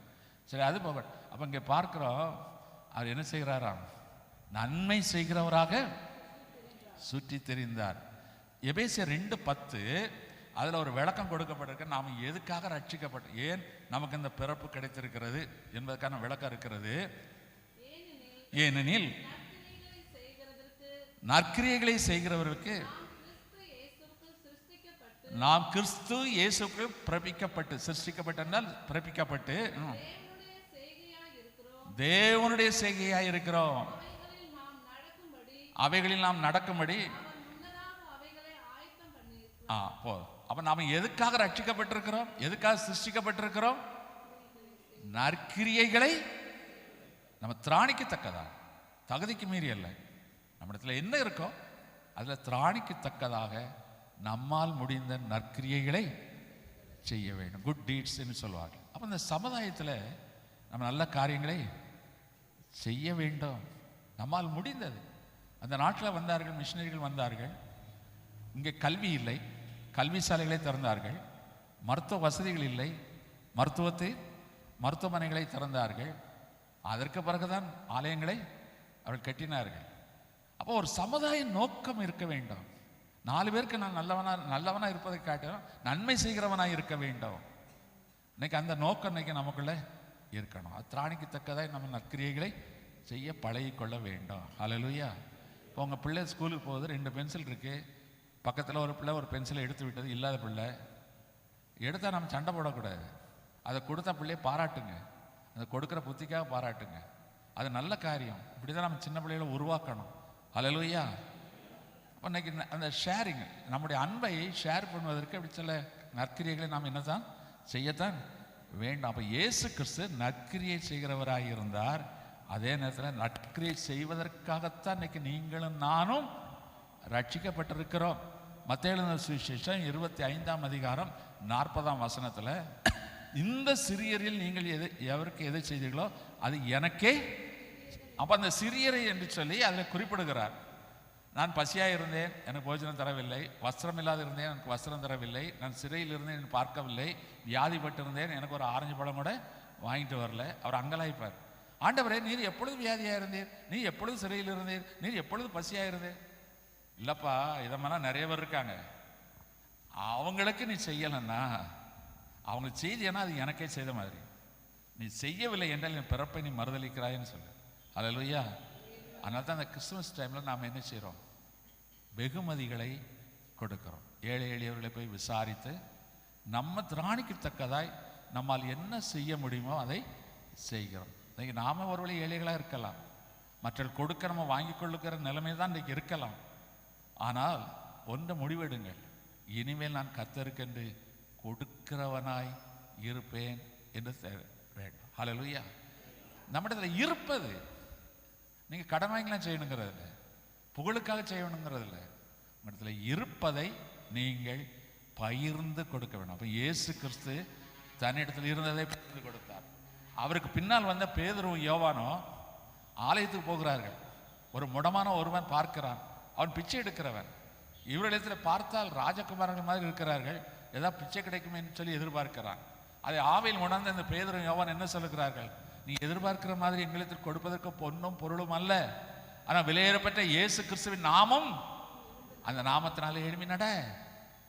அவன் நற்கிரியை செய்தான் இயேசு கிறிஸ்து நாமத்தினால. அப்போ நீங்கள் இயேசு கிறிஸ்து நாமத்தினால் நல்ல கிரியைகளை செய்யுங்கள்.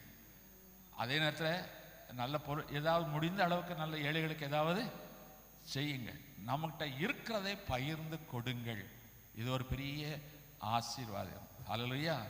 அப்போ கொடுக்கிறத இந்த சிறியதில் ஒருவருக்கு நீங்கள் எதை செய்யலாம் அதை எனக்கே செய்யணும். ஒரு கலசம் தண்ணீர் கொடுக்கிறவனை கர்த்தர் என்ன செய்கிறாரா? கணக்கில் வைக்கிறார். அதனால ஏழைக்கு இறங்கி கடன் கொடுக்கிற கர்த்தருக்கு தான் கொடுக்கிறார், அதை அவர் கணக்கில் வைக்கிறார். அதனால் இந்த காலங்களில் கிறிஸ்துமஸ் காலங்களில் நீங்கள் என்ன செய்யுங்க? அந்த மாதிரி நல்ல காரியங்களை செய்ய பழகி கொள்ளுங்கள். அது நல்லது. கர்த்தர் சித்தமான அடுத்த வருஷம் வரும்போது நீங்களே என்ன செய்ய போகிறீங்க? சேலத்தில் ஏழைகளுக்கு நிச்சயம் செய்வீங்க நான் நினைக்கிறேன், நம்புகிறேன். ஹல்லேலூயா. சென்னையில் ஒரு அருமையான சகோதரர், அவர் இப்பொழுதுதான் நித்திரையிட மரித்தார். அவர் ஒரு பெரிய கல்லூரியில் அவர் அதாவது கோஆர்டினேட்டர், அதாவது இந்த காலேஜ் பொறுப்பே அவர் தான், மிகப்பெரிய இந்துஸ்தான் காலேஜ். அவருடைய மனைவியும் ஒரு பெரிய ப்ரொஃபஸர். அப்போ ஒரு கூட்டத்துக்கு வரும்போது, சும்மா கிறிஸ்மஸுக்கு கேக்கு வெட்டிக்கிட்டு இப்படியே நீங்களே சாப்பிட்றீங்களே, நீங்கள் ஒரு வீட்டுக்கு பிள்ளை பிறந்திருக்கு பார்க்க போகிறீங்க, நீங்கள் யாருக்கு வாங்கிட்டு போவீங்க? அந்த பிள்ளைக்கு தானே ட்ரெஸ் வாங்கிட்டு போவீங்க. நீங்களா அந்த பிள்ளையை பார்த்து கேக்கு வாயில் ஓட்டிட்டு வருவீங்க, நீங்களா சாப்பிட்டு வருவீங்க. அப்போ இயேசு கிறிஸ்து பிறந்தாருன்னா அவர் சொல்லியிருக்காரு, என்ன போல ஏழைகள் நிறையா இருக்காங்க, அவங்களுக்கு செய்யுங்கன்னு சொல்லியிருக்கிறாங்களே, அவங்களே செய்யாமல் நீங்களே ட்ரெஸ்ஸை வாங்கி போட்டுக்கிடுங்க, நீங்கள் கேக்கை வாங்கி குடிக்கிறீங்க சாப்பிட்றீங்க, இது என்ன நியாயம், துரோகம் அல்லவா அப்படின்னு சொல்லி பிரசங்கம் பண்ணிட்டேன். இது அவங்க உரைச்சிருக்கு, படித்தவங்களும் உரைச்சிருக்கு. உரைச்ச உடனே எனக்கு ஃபோன் பண்ணாங்க, இந்த கிறிஸ்துமஸுக்கு நீங்கள் எங்கே இருக்கீங்க? நான் சென்னையில் தான் இருக்கிறேன். அப்போ நம்ம ஒன்று செய்வோம், 23ஆம் நான் உங்கள் வீட்டுக்கு வரேன், நம்ம உண்மையான கிறிஸ்துமஸ் கொண்டாடுவோம் அப்படின்னாங்க. சரின்னு சொல்லி நானும் உட்காந்துட்ருக்கேன். வந்தாங்க நைட்டு 9 மணிக்கு. அவள் பெரிய வசதி தானவங்க, கார் எடுத்து வந்தாங்க. வந்து அண்ணே நீங்கள் அன்னைக்கு சொன்ன வார்த்தை செருப்பால் அடித்த மாதிரி இருந்தது. நம்ம கிறிஸ்துமஸ் நாம தானே கேக்கு சாப்பிட்றோம், நாம தானே ட்ரெஸ் கொடுக்குறோம், நாம தானே கொண்டாடுறோம். இந்த ஏழைகளை நம்ம மறந்துட்டோமே, உண்மையான கிறிஸ்துமஸ் நம்ம கொண்டாட போகிறோம். அதனால் நாங்கள் நிறைய பெட்ஷீட்டு, பேண்ட் ஷர்ட்டு, வேஷ்டி ஷர்ட்டை, மற்றும் நிறைய ஐட்டங்கள், துணிமணிகள், சாக்லேட், கேக்ஸ், நிறைய கவரில் பணம் எல்லாம் போட்டு எடுத்து வந்தாங்க. இதை நாம் என்ன செய்யணும்? நீங்கள் ராத்திரி முழுவதும் சென்னையை சுற்றி நீங்கள் யாருக்கு கொடுக்கணும்னு சொல்கிறீங்களோ அவங்களுக்கு தான் கொடுக்கணும். எல்லாரும் கொடுக்க விட, ஏன்னா கொடுக்கணும் தெரிஞ்சால் எல்லோரும் வந்துடுவாங்க. சென்னையில் கொடுக்கணும் தெரிஞ்சால் ஆமாம் 1000 ரூபா கொடுத்தா தான் எல்லாரும் போய் நிற்கிறாங்களே, 1 லட்சம் சம்பளம் வாங்குறவங்க போய் நிற்கிறாங்க, ரேஷன் கார்டு எடுத்துகிட்டு மானம் கட்டுவாங்க. அதனால் அது அப்படிப்பட்ட ஊர். அதனால் ஆவியானவர் உங்களுக்கு எதை சொல்கிறாரோ அதை செய்யுங்க. உடனே காரில் அப்படியே போகிறோம், அப்படியே போகிறோம். ஆண்டவரே, இதில் யார் ஏழைன்னு பார்க்குறது? கோட் சூட்டு போட்டிருப்பான், அவனுக்கு டீ குடிக்க காசு இருக்காது. ஒருத்தன் பஞ்சபிரதேசியாக இருப்பான், அவன் கோடீஸ்வரனாக இருப்பான். ஆனால் யார் ஏழை, யாருக்கு தேவை? ஆண்டவரே நீங்கள் தான் காட்டு. இப்போ ஆவியான கரெக்டாக வழி நடத்துகிறேன். அப்போ ஆரம் வீரப்பன் வீடு, வள்ளூர் கோட்டத்தை தாண்டி மினிஸ்டர் ஆரம் வீரப்பன் அவர் வீடு இருக்குது. அதுக்கு பக்கத்தில் ஒரு சின்ன டீ கடை. அவருடைய ஒரு கட்சிக்காரருக்கு பழைச்சு போகணும்னு சொல்லி அவருடைய இடத்துல ஒரு டீ கடை கொடுத்துருக்காரு. அவருடைய சினிமா கம்பெனியில் இருந்தவராம். அப்போ அது திறந்துருக்கு, நைட்டு 11 மணி திறந்துருக்கு. அதுக்கு முன்னால் ஒரு டிரான்ஸ்ஃபார்மர், அந்த அந்த டிரான்ஸ்ஃபார்மர் அனலாக இருக்கும், ஹீட் இருக்கும். அது ஒட்டி ஒருவர் படுத்திருக்கிறார். ஒரு சினிமா போஸ்டரை கிழிச்சு கீழே போட்டு அதில் படுத்திருக்கிறார். அப்போ இதை பார்த்த உடனே ஆவேசம் நிறுத்து, அவனுக்கு போய் என்னை பற்றி சொல்லு அப்படிங்க. உடனே நான் நிறுத்தி, நான் எப்போ இந்த பேக் வச்சுருப்பேன், போய் அந்த அவரை தட்டினேன். அவர் மிரண்டு, சார் சார் சார் நான் ஒன்றும் தப்பு பண்ணலை சார், சார் சார் நான் அந்த ஹோட்டலில் தான் சார் வேலை செய்கிறேன், ஹோட்டலில் வேலை செய்து ஏன் இங்கே படுத்திருக்கா அப்படின்னு. உடனே அப்படியே பார்த்தார். இன்னைக்கு என்ன நாள் தெரியுமா? நாளை தெரிஞ்சு என்ன சார், சார் இந்த 4 நட்சத்திரம் பார்த்து தான் விளங்காமல் போய் இங்கே கிடக்கிறேன் அப்படின்னாரு.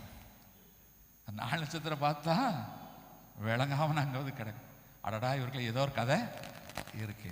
சரி, நான் ஒன்றும் இல்லை, ஒரு நல்ல நாளும் பொழுதுமா இப்படி படுத்திருக்கிறீங்களே, டிரான்ஸ்ஃபார்மர் பக்கத்தில் படுத்திருக்கிறீங்க, ஷாக் அடித்தா என்ன ஆகும்? சரி, உங்களை எழுப்பி ஏதோ ஒரு டீ வாங்கி கொடுக்கலாம். இல்லையா, நான் தான் அந்த டீ கடையில் தான் வேலை பார்க்குறேன், டியூட்டி முடிஞ்சிடுச்சு, அவன் கடையெல்லாம் கழுவுவாங்க, அது வரைக்கும் நான் இதில் அடக்கலான்னு படுத்தேன், களைப்பில் படுத்துட்டு. சரிஞ்சாலும் ஒரு எளிமை உட்காந்து இவங்க காரில் அங்கே நிற்கிறாங்க, நான் பேசிகிட்டு இருக்கிறேன். உடனே சொன்னால் இதே சேலம், அதனால தான் எனக்கு ஞாபகம் வந்தது. இதே சேலத்தை சார்ந்தவர், ஒரு பெரிய தொழில் செய்து கொண்டிருந்தவர். அவருடைய மனைவியுடைய தவறான வாழ்க்கையினால் அந்த மனைவி நிமித்தமாக அவர் அடித்து துன்புறுத்தப்பட்டு எல்லாத்தையும் எழுதி வாங்கிட்டாங்க, சொத்தெல்லாம் எழுதி வாங்கி இவரை விரட்டிட்டாங்க. அவர் நடு வீதிக்கு வந்தவர். பிழைக்கணுமே, தற்கொலைக்கு முயற்சி செய்து முடியவில்லை, பிழைக்கணும்னு சொல்லி அப்படியே வந்திருக்கிறார். வந்து சென்னையில் அலைந்து தெரிந்து, ஏன்னா சொந்த ஊரில் கண்டுபிடித்து விடுவார்கள். அவர் பரதேசியத்தை ஆடிக்கிடலாம் பார்த்து ஆளுக்கு கூட அந்த கடை கேட்டிருக்கிறாரு. டீ போட தெரியுமான்னு கேட்டிருக்கேன். இவர் தெரியும்னு சொல்லிட்டாராம். எப்படியோ பழகிட்டாருன்னு வைங்களேன். அந்த ஹோட்டல் சாப்பாடு தங்குறதுக்கு ஹோட்டல் கழுவி முடித்த உடனே உள்ளே படுத்துக்கலாம், காலைல எழும்பி வேலை செய்யணும், அந்த கண்டிஷனில் இருக்கிறாரு. அப்போ அவர் சொல்கிறார், என் மனைவி பிள்ளைகள் இப்படி செய்யிட்டாங்க, அந்த துரோகம், அதில் தான் நான் வெதும்பி போயிட்டேன், வாழ்க்கை என்ன வாழ்க்கை அப்படின்னு சொல்லிட்டு எதிரி. அப்போ அவருக்கு இயேசு கிறிஸ்துவை பற்றி சொன்னேன். அப்போ அவர் சொன்னார், அன்னைக்கே இதை சொல்லியிருந்தா நான் நல்லா இருந்திருப்பேனே சார் அப்படின்னு. காலம் கடந்து அவர் என்ன சொல்கிறார், நீ காலம் கடந்து வந்து சொல்லிடல சார், அன்னைக்கே சொல்லி, இதைத்தான் நான் உங்களுக்கு சொல்லுகிறேன், காலம் கடந்து வேண்டாம், இன்றைய ரட்சணை நாள் இன்னைக்கே சொல்லுங்க. ஏன்னா இதே போல எத்தனை பேர் இருக்கிறாங்க, இயேசு கிறிஸ்துவை சொன்னால் ஏற்றுக்கொள்ளக்கூடிய எத்தனை பேர் இருக்கிறாங்க. ஆனால் நாம தான் சொல்லாமல் இருக்கிறோம். பாருங்க, அன்னைக்கு அவர்கிட்ட சொன்னேன், அவருக்கு ஒரே சந்தோஷம். உடனே உங்களுக்கு இயேசு கிறிஸ்து பிறந்த நாளுக்கு உங்களுக்கு ஒரு கிஃப்ட் கொடுக்க போகிறோம் அப்படின்னோடனே அவங்க வந்தாங்க. வந்து அவங்க ஒரு கவரில் பணம் கொடுத்தாங்க, எப்படியும் 5000 ரூபா இருக்கும், கொடுத்தாங்க. அவருக்கு ஒரு பெட்ஷீட் பெரிய போர்வை கொடுத்தாங்க, பேண்ட் ஷர்ட் கொடுத்தாங்க. கொடுத்துட்டு அவருக்கு தலைமையில் கை வச்சு சேவ் பண்ணிட்டு வந்தோம். அவருக்கு ஒரே சந்தோஷம். ஒரு மாதம் கழித்து அந்த இடத்துல பார்க்குறேன், அவரை காணோம். அது எங்கே போனாலும் தெரில, வாழ்க்கையின் உயர்வு வந்ததா இல்லை வேறு இடத்துக்கு போனாரா தெரியாது. ஆனால் நிச்சயம் நான் சொல்லுகிறேன், அவர் எங்கேயாவது கர்த்தருக்குள் இருப்பார், என்னைக்கா ஒரு நாள் பார்க்க முடியும். ஹல்லேலூயா. அதுதான் எனக்கு ஒரு பொறி. அன்னையிலிருந்து தான் ஆண்டவரே இந்த காரியத்தை நான் செய்கிறேன். ஏழைகளுக்கு வெறும் சுவிசேஷம் சொல்வது மட்டுமல்ல, அவளுக்கு தேவைகளும் இருக்கிறது, அதையும் செய்யணும். அதை கர்த்தர் செய்கிறார், பயன்படுத்துகிறார், பல இடங்களில் செய்வதற்கு உதவி செய்கிறார். அப்போ அந்த தாக்கத்தை கர்த்தர் கொடுத்த, வெறும் நற்செய்தி சொல்லிட்டு போகிறத பிரயோஜனம் இல்லை, அவங்களுக்கு எதையாவது செய்யவும் செய்ய வேண்டும், தேவையானதை செய்ய. இப்படி வாழ்க்கையில் எத்தனையோ பேர் நாம் நினைக்கிறோம் அவன் பிச்சை எடுக்கிறான் அல்ல பிளாட்ஃபார்ம்லாம் படுத்திருக்கிறான், ஆனால் அவனுக்குள்ள ஒரு சரித்திரம் உறங்கி கொண்டு இருக்கிறது. அவனுடைய வாழ்க்கையில் அவனுக்கு ஒரு தீமையான அனுபவத்தின் மத்தியில் தான் அவன் கிடக்கிறான். ஆனால் தட்டி எழுப்பி பாருங்கள், அவர் அப்படியே மடை கிடந்த வெள்ளம் போல தன் வாழ்க்கையின் வேதனைகளை பயந்துள்ள. இன்னைக்கு அந்த வேதனைகளை கேட்டு பதில் சொல்வதற்கு ஆட்கள் இல்லை. அதுதான் சுவிசேஷ பணி. அது கொஞ்சம் தயவு செய்து பாருங்க, அந்த நற்கிரியலுக்கேற்ற பலனை கர்த்தர் உங்களுக்கு கொடுப்பார். அன்னைக்கு அந்த ராத்திரி முழுவதும் சுற்றுறோம், அப்படி நிறைய பேருக்கு கொடுக்க முடிந்தது. யாருக்கெல்லாம் ஆவியான் நடத்துகிறாரோ அவங்களுக்கு தான் நாங்கள் அதை கொடுத்தோம். அதை இன்றைக்கு வரைக்கும் செய்து கொண்டு இருக்கிறார். ஆனால் இப்பொழுதுதான் அவர் கர்த்தருக்குள் நித்திரை அடைந்தார். ஆனால் கர்த்தர் நல்லவர். ஹல்லேலூயா. யோசிச்சு பாருங்க. அப்போ நற்கிரியைகளையும் செய்ய வேண்டும் இயேசு கிறிஸ்துவர் நற்செய்தியை மட்டும் சொல்லவில்லை, நற்கிரியைகளையும் செய்தார். அதுவும் நம்மேல் விழுந்த கடமையா இருக்கிறது. ஹல்லேலூயா. சரி, அப்ப இந்த சிறியில் ஒருவருக்கு எதை செய்கிறீர்களோ அதை எனக்கே செய்தீர்கள். சரி, இப்போ நாம் ஒரு தேசத்தில் வாழ்கிறோம். இந்த தேசத்தில் உண்மையான பக்தி நமக்கு வேணும். தெய்வ பக்தி ஒரு பக்கம், இந்த தேசத்தை குறித்தான ஒரு அக்கறை நமக்கு வேண்டும் என்று வேதம் சொல்லுகிறது. இயேசு கிறிஸ்து இந்த பூமியில வந்தார், தெய்வமா இருந்தார், மனுஷனா வந்தார். ஆனா அதே லூக்கா 24:49 வாசிங்க. மணிங்க 2:49, லூக்கா 2:49. அதற்கு அவர், நீங்கள் ஏன் என்னை தேடினீர்கள்? என் பிதாவுக்கு அடுத்தவைகளில் நான் இருக்க வேண்டியது என்று அறியீர்களா என்றார். சின்ன குழந்தையா இருக்கிறாரு, ஆனா தேவனுடைய ராஜ்யத்தை குறித்து அவருக்கு ஒரு எண்ணம் இருந்தது. ஹல்லேலூயா. அப்ப இயேசு கிறிஸ்து பூமியில நற்கிரியை செய்தாலும் தேவனுடைய ராஜ்யத்தை குறித்தும் சொன்னார். மத்தேயு 4:17 மனம் திரும்புங்கள், பரலோக ராஜ்யம் சாயமாயிருக்கிறது என்று சொல்லி ராஜ்யத்திற்கு அடுத்த காரியத்தை சொன்னார். அவர் பிரசங்கம் பண்ணும்போது மத்தேயு 6:33 முதலாவது தேவனுடைய ராஜ்யத்தை தேடுங்கள், அப்பொழுது இவைகளெல்லாம் உங்களுக்கு கூட கொடுக்கும். இவைகளெல்லாம் பூமிக்கு, நீங்க முதலாவது தேவனுடைய ராஜ்யத்துக்கு அடுத்த காரியத்தை தேடி பாருங்கள், இந்த பூமியில மற்றவர்கள் உங்களுக்கு கூட கொடுக்கப்படும். இப்போ நீங்க கடைக்கு போறீங்க, கடைக்கு போனால் ஒரு கொசுருன்னு ஒன்று கொடுப்பாங்க, உண்மைதானே? இப்போ இட்லி வாங்க போறீங்க, என்னது சாம்பார் சட்னி கொடுப்பாங்க, இலவசம் தானே. இப்போ உங்களுக்கு சாம்பார் தான் பிடிக்கும், அன்னலட்சுமி ஹோட்டல் சாம்பார் தான் பிடிக்கும். நேரம் ஒரு பக்கெட்டை தூக்கிட்டு போய், எப்போ ஒரு 50 ரூபாய்க்கு சாம்பார் கொடு அப்படின்னா, லூசுக்கிறாய்க்கு காலையில் எங்கட தான் கிடச்சிதா? யோ 50 ரூபாய்க்கு இட்லி வாங்கியா, நான் உனக்கு சாம்பார் தரேன்னு சொல்லுவாரா சொல்ல மாட்டாரா அந்த ஹோட்டல்காரர்? ஆனால் நாம் ஆண்டவர்கிட்ட என்னதை கேட்குறோம்? எனக்கு சாம்பாரை தாரோம். இப்போ புரியுதா? நம்ம ஆண்டவர்கிட்ட என்ன கேட்குறோம்? ஆடா முட்டாள்சரங்களா, நீ இட்லியை வாங்கடா, என் ராஜ்யத்தை தேடு, நான் மற்றது நான் உனக்கு கூட கொடுப்பேன்னு அவர் சொல்றாரு. ஆனால் நாம் எது தேடுறோம்? இட்லியை தான் தேடுறோம். இந்த இட்லி சாம்பாரை நம்ம கையில் வைப்பீங்க, நீங்கள் சாப்பிட்றதுக்குலாம் ரோசம் உள்ளவங்களா இருந்தா இனிமேல் இட்லி வாங்குறவங்களா இருங்க, சாம்பார் கேட்குறவங்களா இருக்காதீங்க. ஹல்லேலூயா. நம்ம இந்த ஓசிக்கு பழகி இனாம் வாங்குறதுலே தான் இருக்கிறோம். நீ அதை வாங்கினா இது இனாம், இதுக்கு காசு கிடையாது, ஃப்ரீ. அப்போ ஃப்ரீயானதுக்கு தான் நம்ம எடுக்கிறோம். ஆண்டவரே இப்படி ராஜ்யத்துக்கு எடுத்த காரியம் என்ன?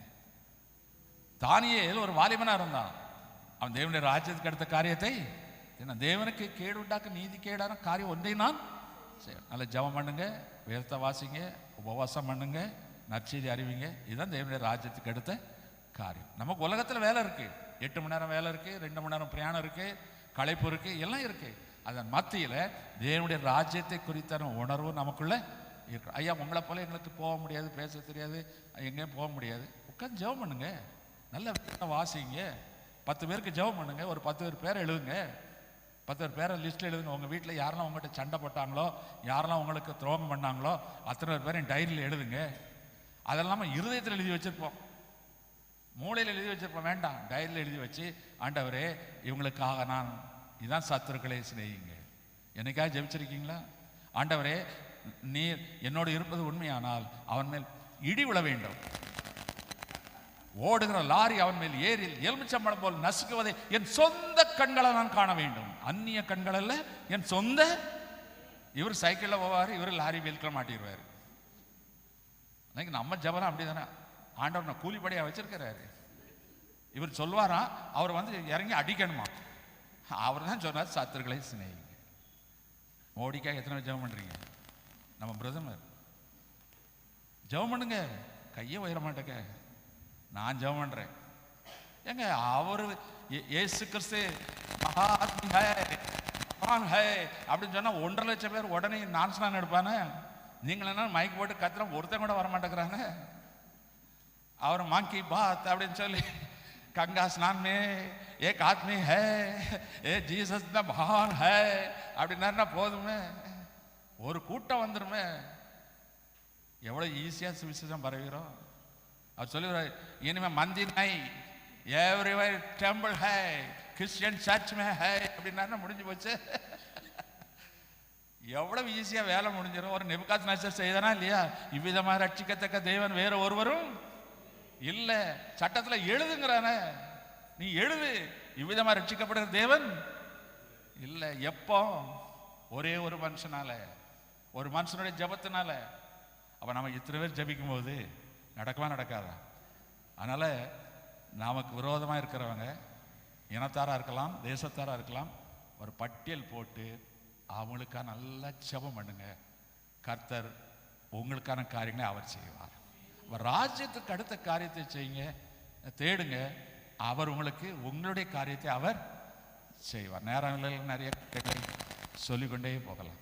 இப்போ இதுதான் நம்ம தேசத்துக்கு செய்கிற நல்ல காரியம். உண்மையான கிறிஸ்தவன்னா நம்ம தேசத்தை நேசிக்கணும், தேசத்துக்காக ஜெபிக்கணும், தேசத்தின் தலைவர்களுக்காக ஜெபிக்க வேண்டும்.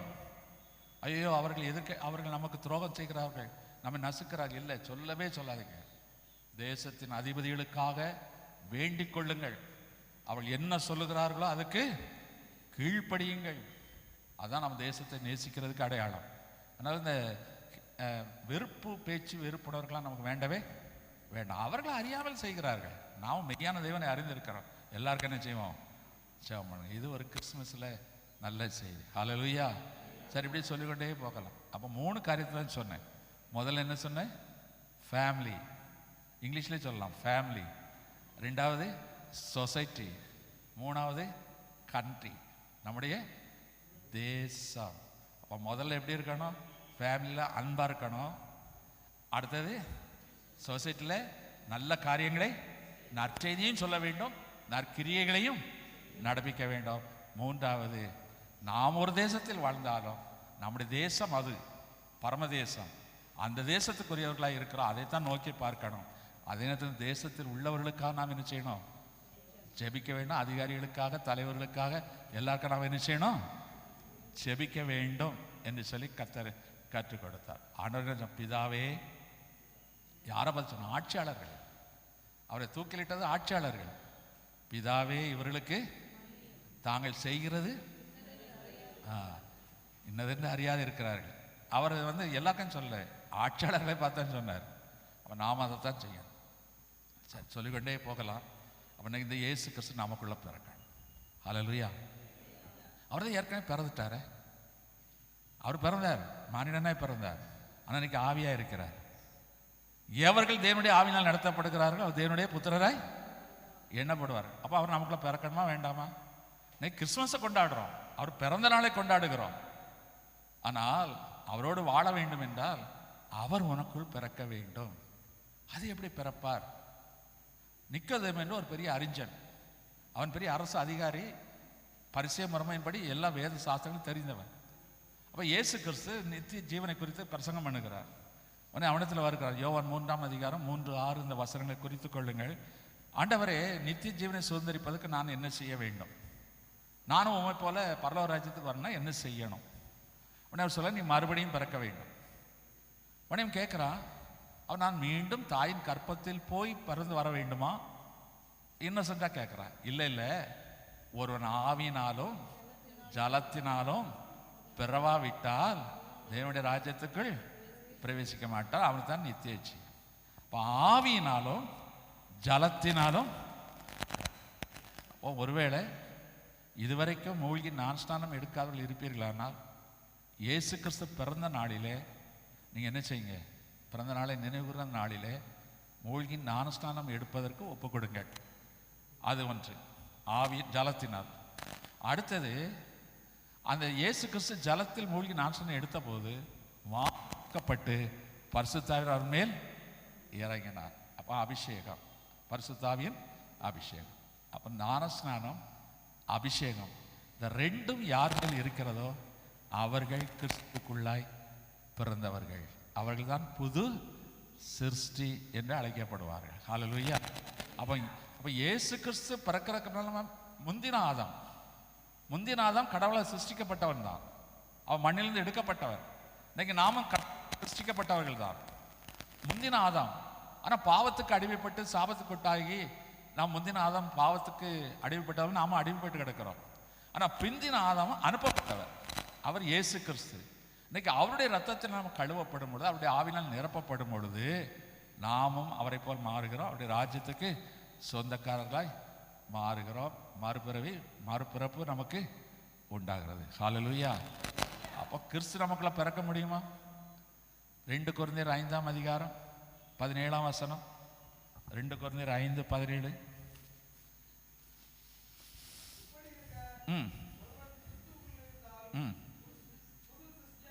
புது சிருஷ்டி, புது பிறப்பாய் இருக்கிறான்.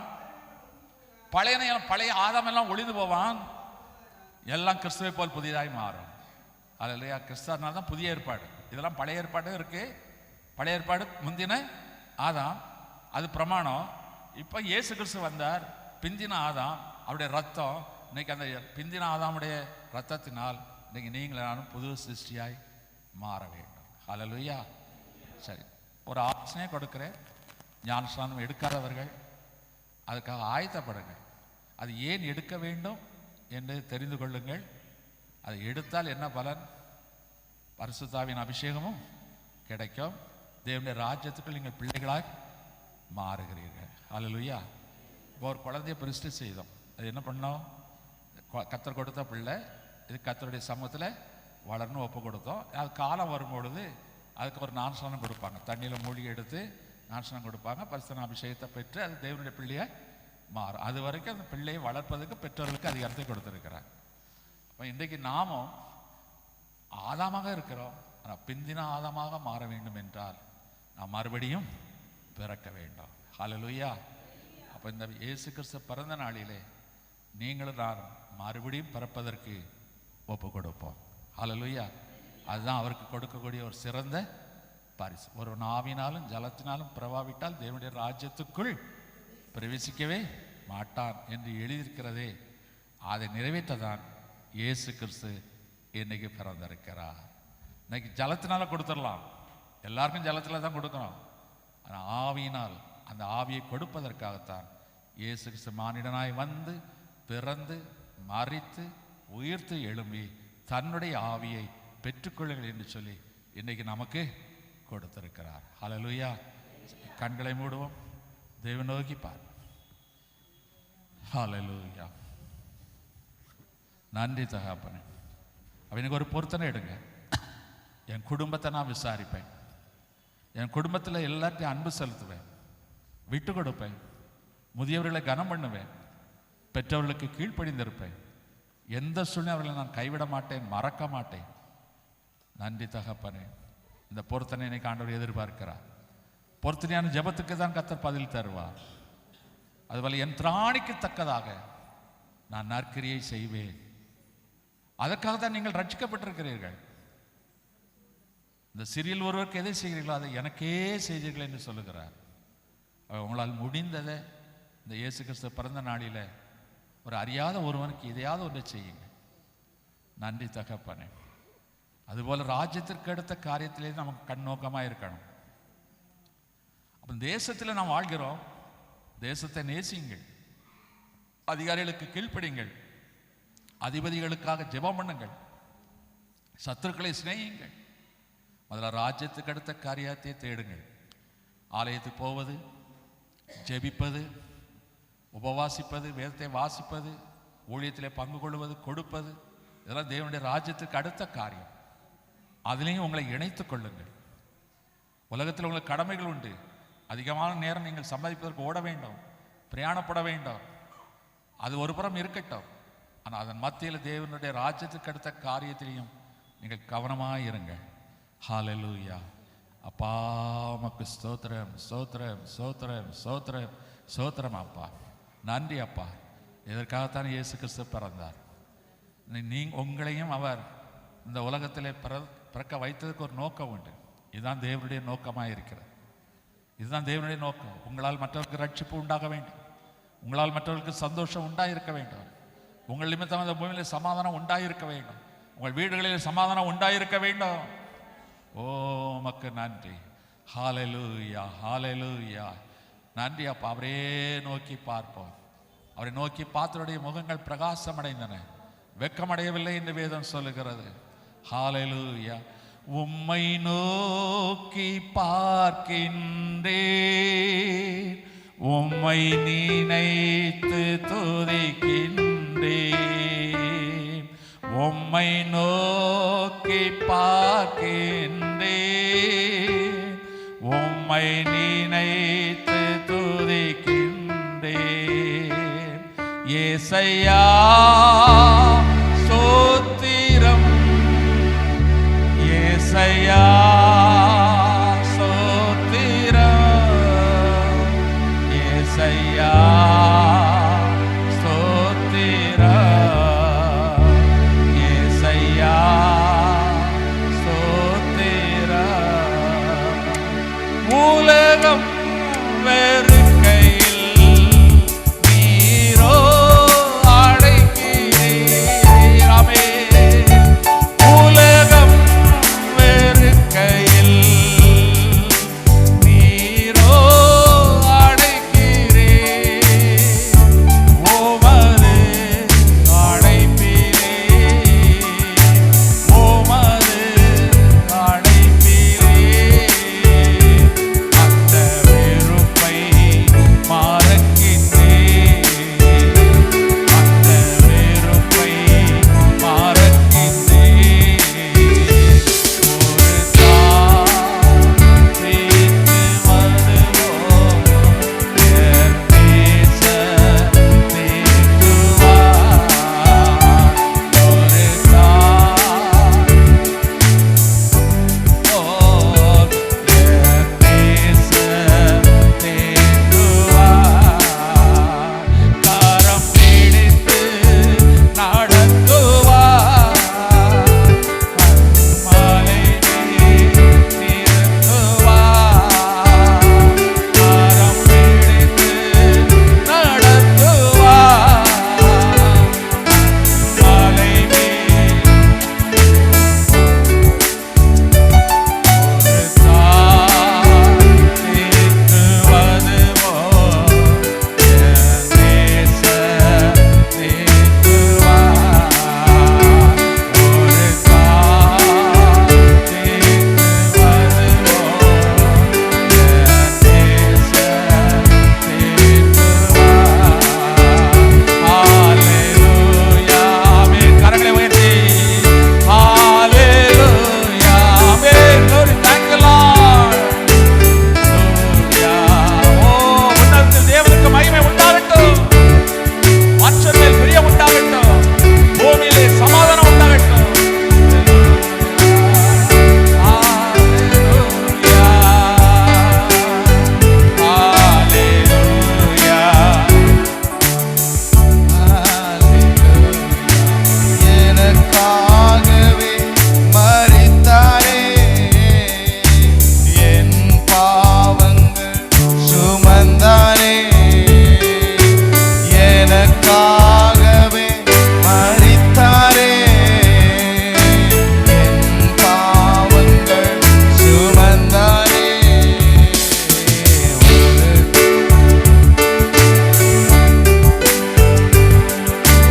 என் நேசர் தேற்றுவார், ஒரு தாய் தேற்றுவது போலே தேற்றுவார். கர்த்தர் கொடுத்த நல்ல வார்த்தைகளுக்காய் கரங்களை உயர்த்தி ஆண்டவரை ஸ்தோத்திரம் பண்ணுவோமா? ஸ்தோத்திரம், ஸ்தோத்திரம், ஸ்தோத்திரம், ஸ்தோத்திரம், ஸ்தோத்திரம், ஸ்தோத்திரம். ஆண்டவரே, பரிசுத்தமுள்ள தகப்பனே, இந்த நல்ல நேரத்திலும் கர்த்தாவே நாங்கள் உம்மை ஆண்டவரே நேசிக்கிறோம். ஆண்டவரே, வார்த்தைகளை நீர் எங்களுக்கு கொடுத்தபடியால் உமக்கு நன்றி சொல்லுகிறோம். அப்பா, இன்றைக்கு எங்கள் மத்தியிலே வந்து பயன்படுத்தி நம்முடைய ஊழியக்காரருக்காக வந்திருக்கிறதான ஆண்டவரே அம்மாவுக்காக சகோதரனுக்காய் செபிக்கிறோம். உடைய மகனை ஆண்டவரே இன்னும் வல்லமையாய் பயன்படுத்துங்கப்பா. புது பலத்தினால் கர்த்தர் இடைகட்டுவீராக. கழுகை போல சட்டைகளை அடித்து உயரே எழும்பி ஆண்டவரே அநேக ஊழியங்களை ஆண்டவரே ஆசீர்வதிக்க, அநேக ஊழியங்களை கட்டி எழுப்ப பலப்படுத்துவீராக. எங்களுக்கும் அப்படிப்பட்ட கிருபைகளை தாரும். இயேசுவின் நாமத்தில் ஜெபிக்கிறோம் எங்கள் ஜீவனுள்ள நல்ல பிதாவே, ஆமேன் ஆமேன் ஆமேன்.